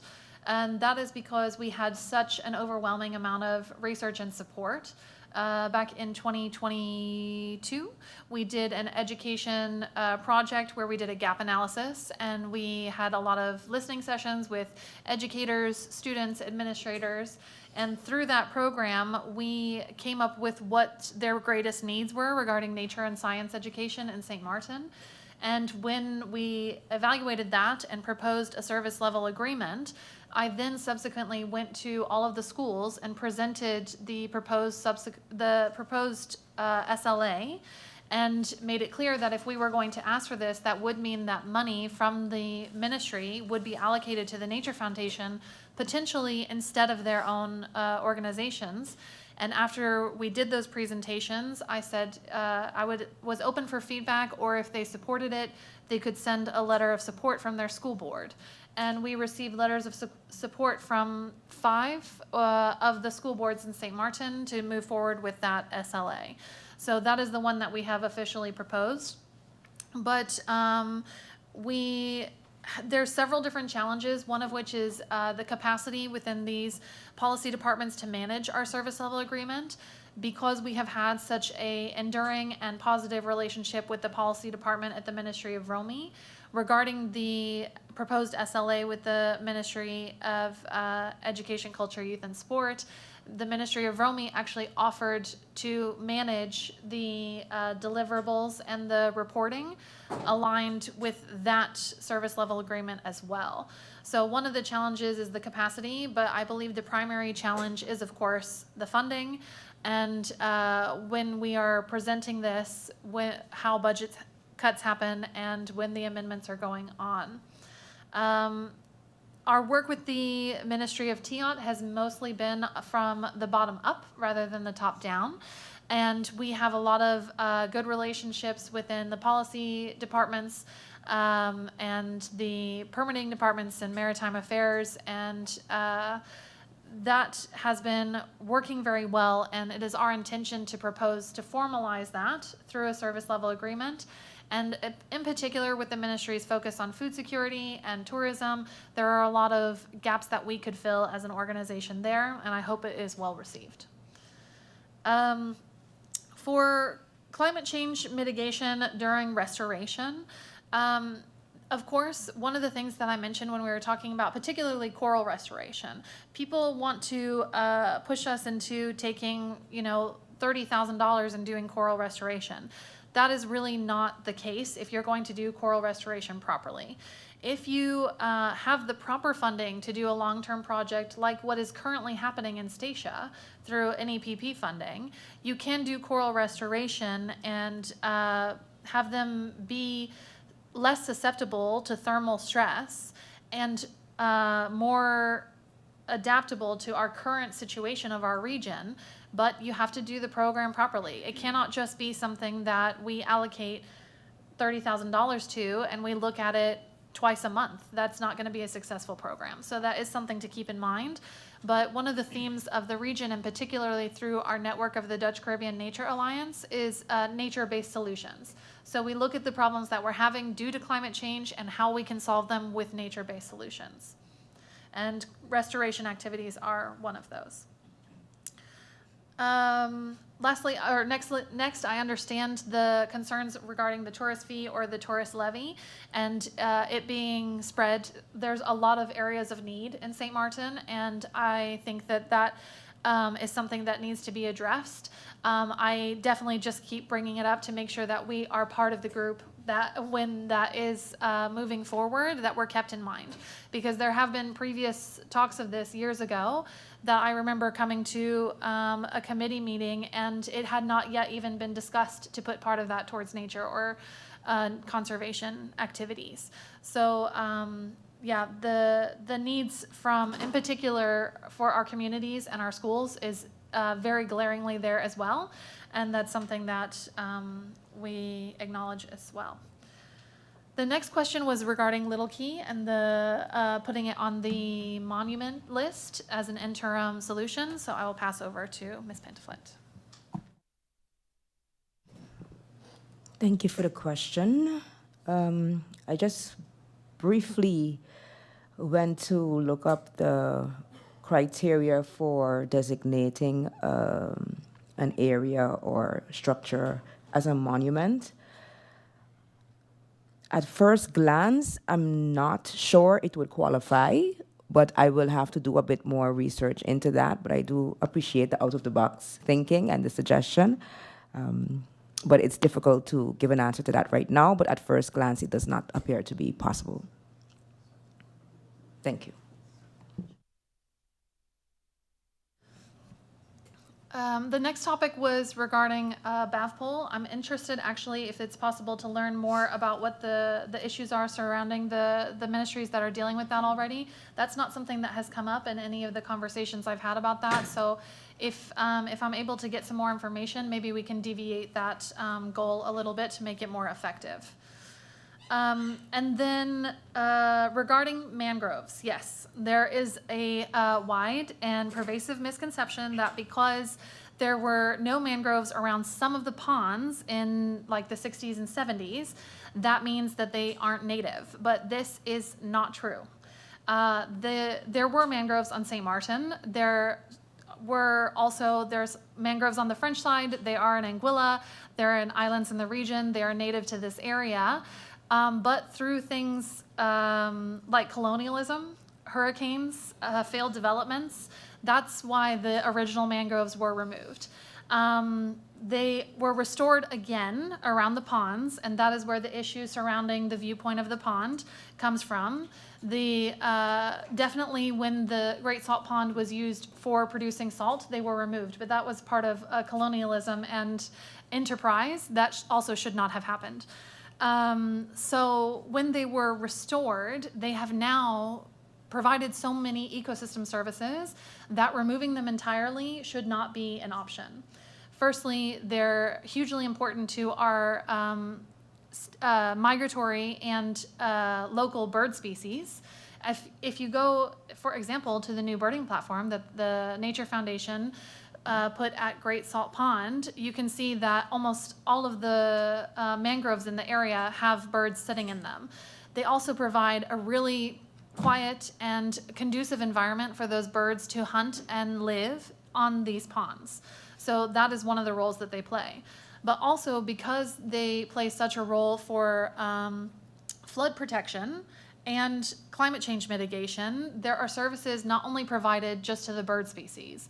If you think about when the floods happened in November and how much trash ended up being alongside the roads in Phillipsburg, that was a direct result of the mangroves being flooded and all of the trash that they keep out of the pond due to their root system being pushed back onto the road because the water level was higher. And that is keeping the pollution out of the pond is an important role that they play. Also, it stops flood surges because of the root system. But I think one of the things that a lot of people don't know and understand is that mangroves, just like seagrasses, they absorb carbon from the environment. Carbon in the environment is what is pushing climate change mitigation or climate change to be worse and worse. So the more carbon in the environment, the more storms we have, the stronger they are, the more frequent they happen. So when a mangrove is absorbing carbon from the air, it is reducing the climate change for our community. If you then cut down or dig up the roots of a mangrove, it can release all of the carbon that was stored. So you're not only losing the mitigation that it was offering us, but you're actually releasing more carbon into the environment. Because we know that Great Salt Pond is an important cultural and heritage area for St. Martin, we do understand that it's worth having viewpoints and spots that people could stop and appreciate it. But having it all be open so that you can appreciate it while you drive by is not really an even trade-off there. Having more areas like the birding platform that a lot of taxis currently use, that I think the Tri-Sport bicycle tours stop at, a lot of people stop there now, which we're really happy to see. Having more areas like that is a good way to appreciate the native environment, but keep the climate change solutions in place. We don't have to go completely the opposite direction. We can have a middle ground there. And the Nature Foundation actually is in direct talks with the Taxi Association now for initiatives in the summer at the end of high season to see what we can make work for both groups. But in general, yes, mangroves are native to St. Martin. They play a very important role. In the low-hanging fruit legislation that I mentioned earlier, I said that mangroves should be protected. You should note that I specifically mentioned red and black mangrove species. Those are not the species that are currently found around Great Salt Pond. So concerns about we shouldn't protect those species because then we'd never be able to trim these back if we needed to, that's not relevant for that area. And then lastly, I do think that looking into getting a UNESCO World Heritage site for Great Salt Pond would be really valuable, though I think it would be interesting to know where we are at regarding solid waste management and the plans for the landfill, so that when applying for that site, we know that there's no chance of expanding the landfill further into the pond. if that is an opportunity, then I do not think we would qualify for one. I don't think that that is the solution that we should offer, but I'm not sure where the plans are regarding solid waste management as a stakeholder. So, thank you. Thank you, Ms. Hickerson. Just to chime in on the last thing you mentioned about the solid waste and as in relation to the pond. As it relates to the pond, in the motion that was passed in October with the protections of the pond, once the ponds are protected, then you won't be allowed to expand further into the ponds. I think they are all intertwined with one another. With that being said, I think the most important question moving forward is what to expect from us as Parliament. What I would like to propose to my colleagues would be the following. Prior to sitting with the minister, that we first have a closed-door in-house work group session about all what we learned and brainstorm on questions and solutions proposed to the minister, send those in writing, and then invite the minister to come to Parliament. And based on that meeting, relay the message back to the Nature Foundation with action points, because in your presentation you also had questions for the minister for the government's, I would say the government's stance on certain things, and I think that would also be part of the relay of information back to your person and foundation. So I look to my colleagues, I see everybody shaking their heads, those are still paying attention, and I think that will be the course of action moving forward. With that being said, I would like to thank Ms. Hickerson and Ms. Pantoflet for the masterclass given today on the topic and presented. And with that, I look at my colleagues, nobody have any questions, and I would like to hereby close this meeting of Committee of FROMI. So thank you.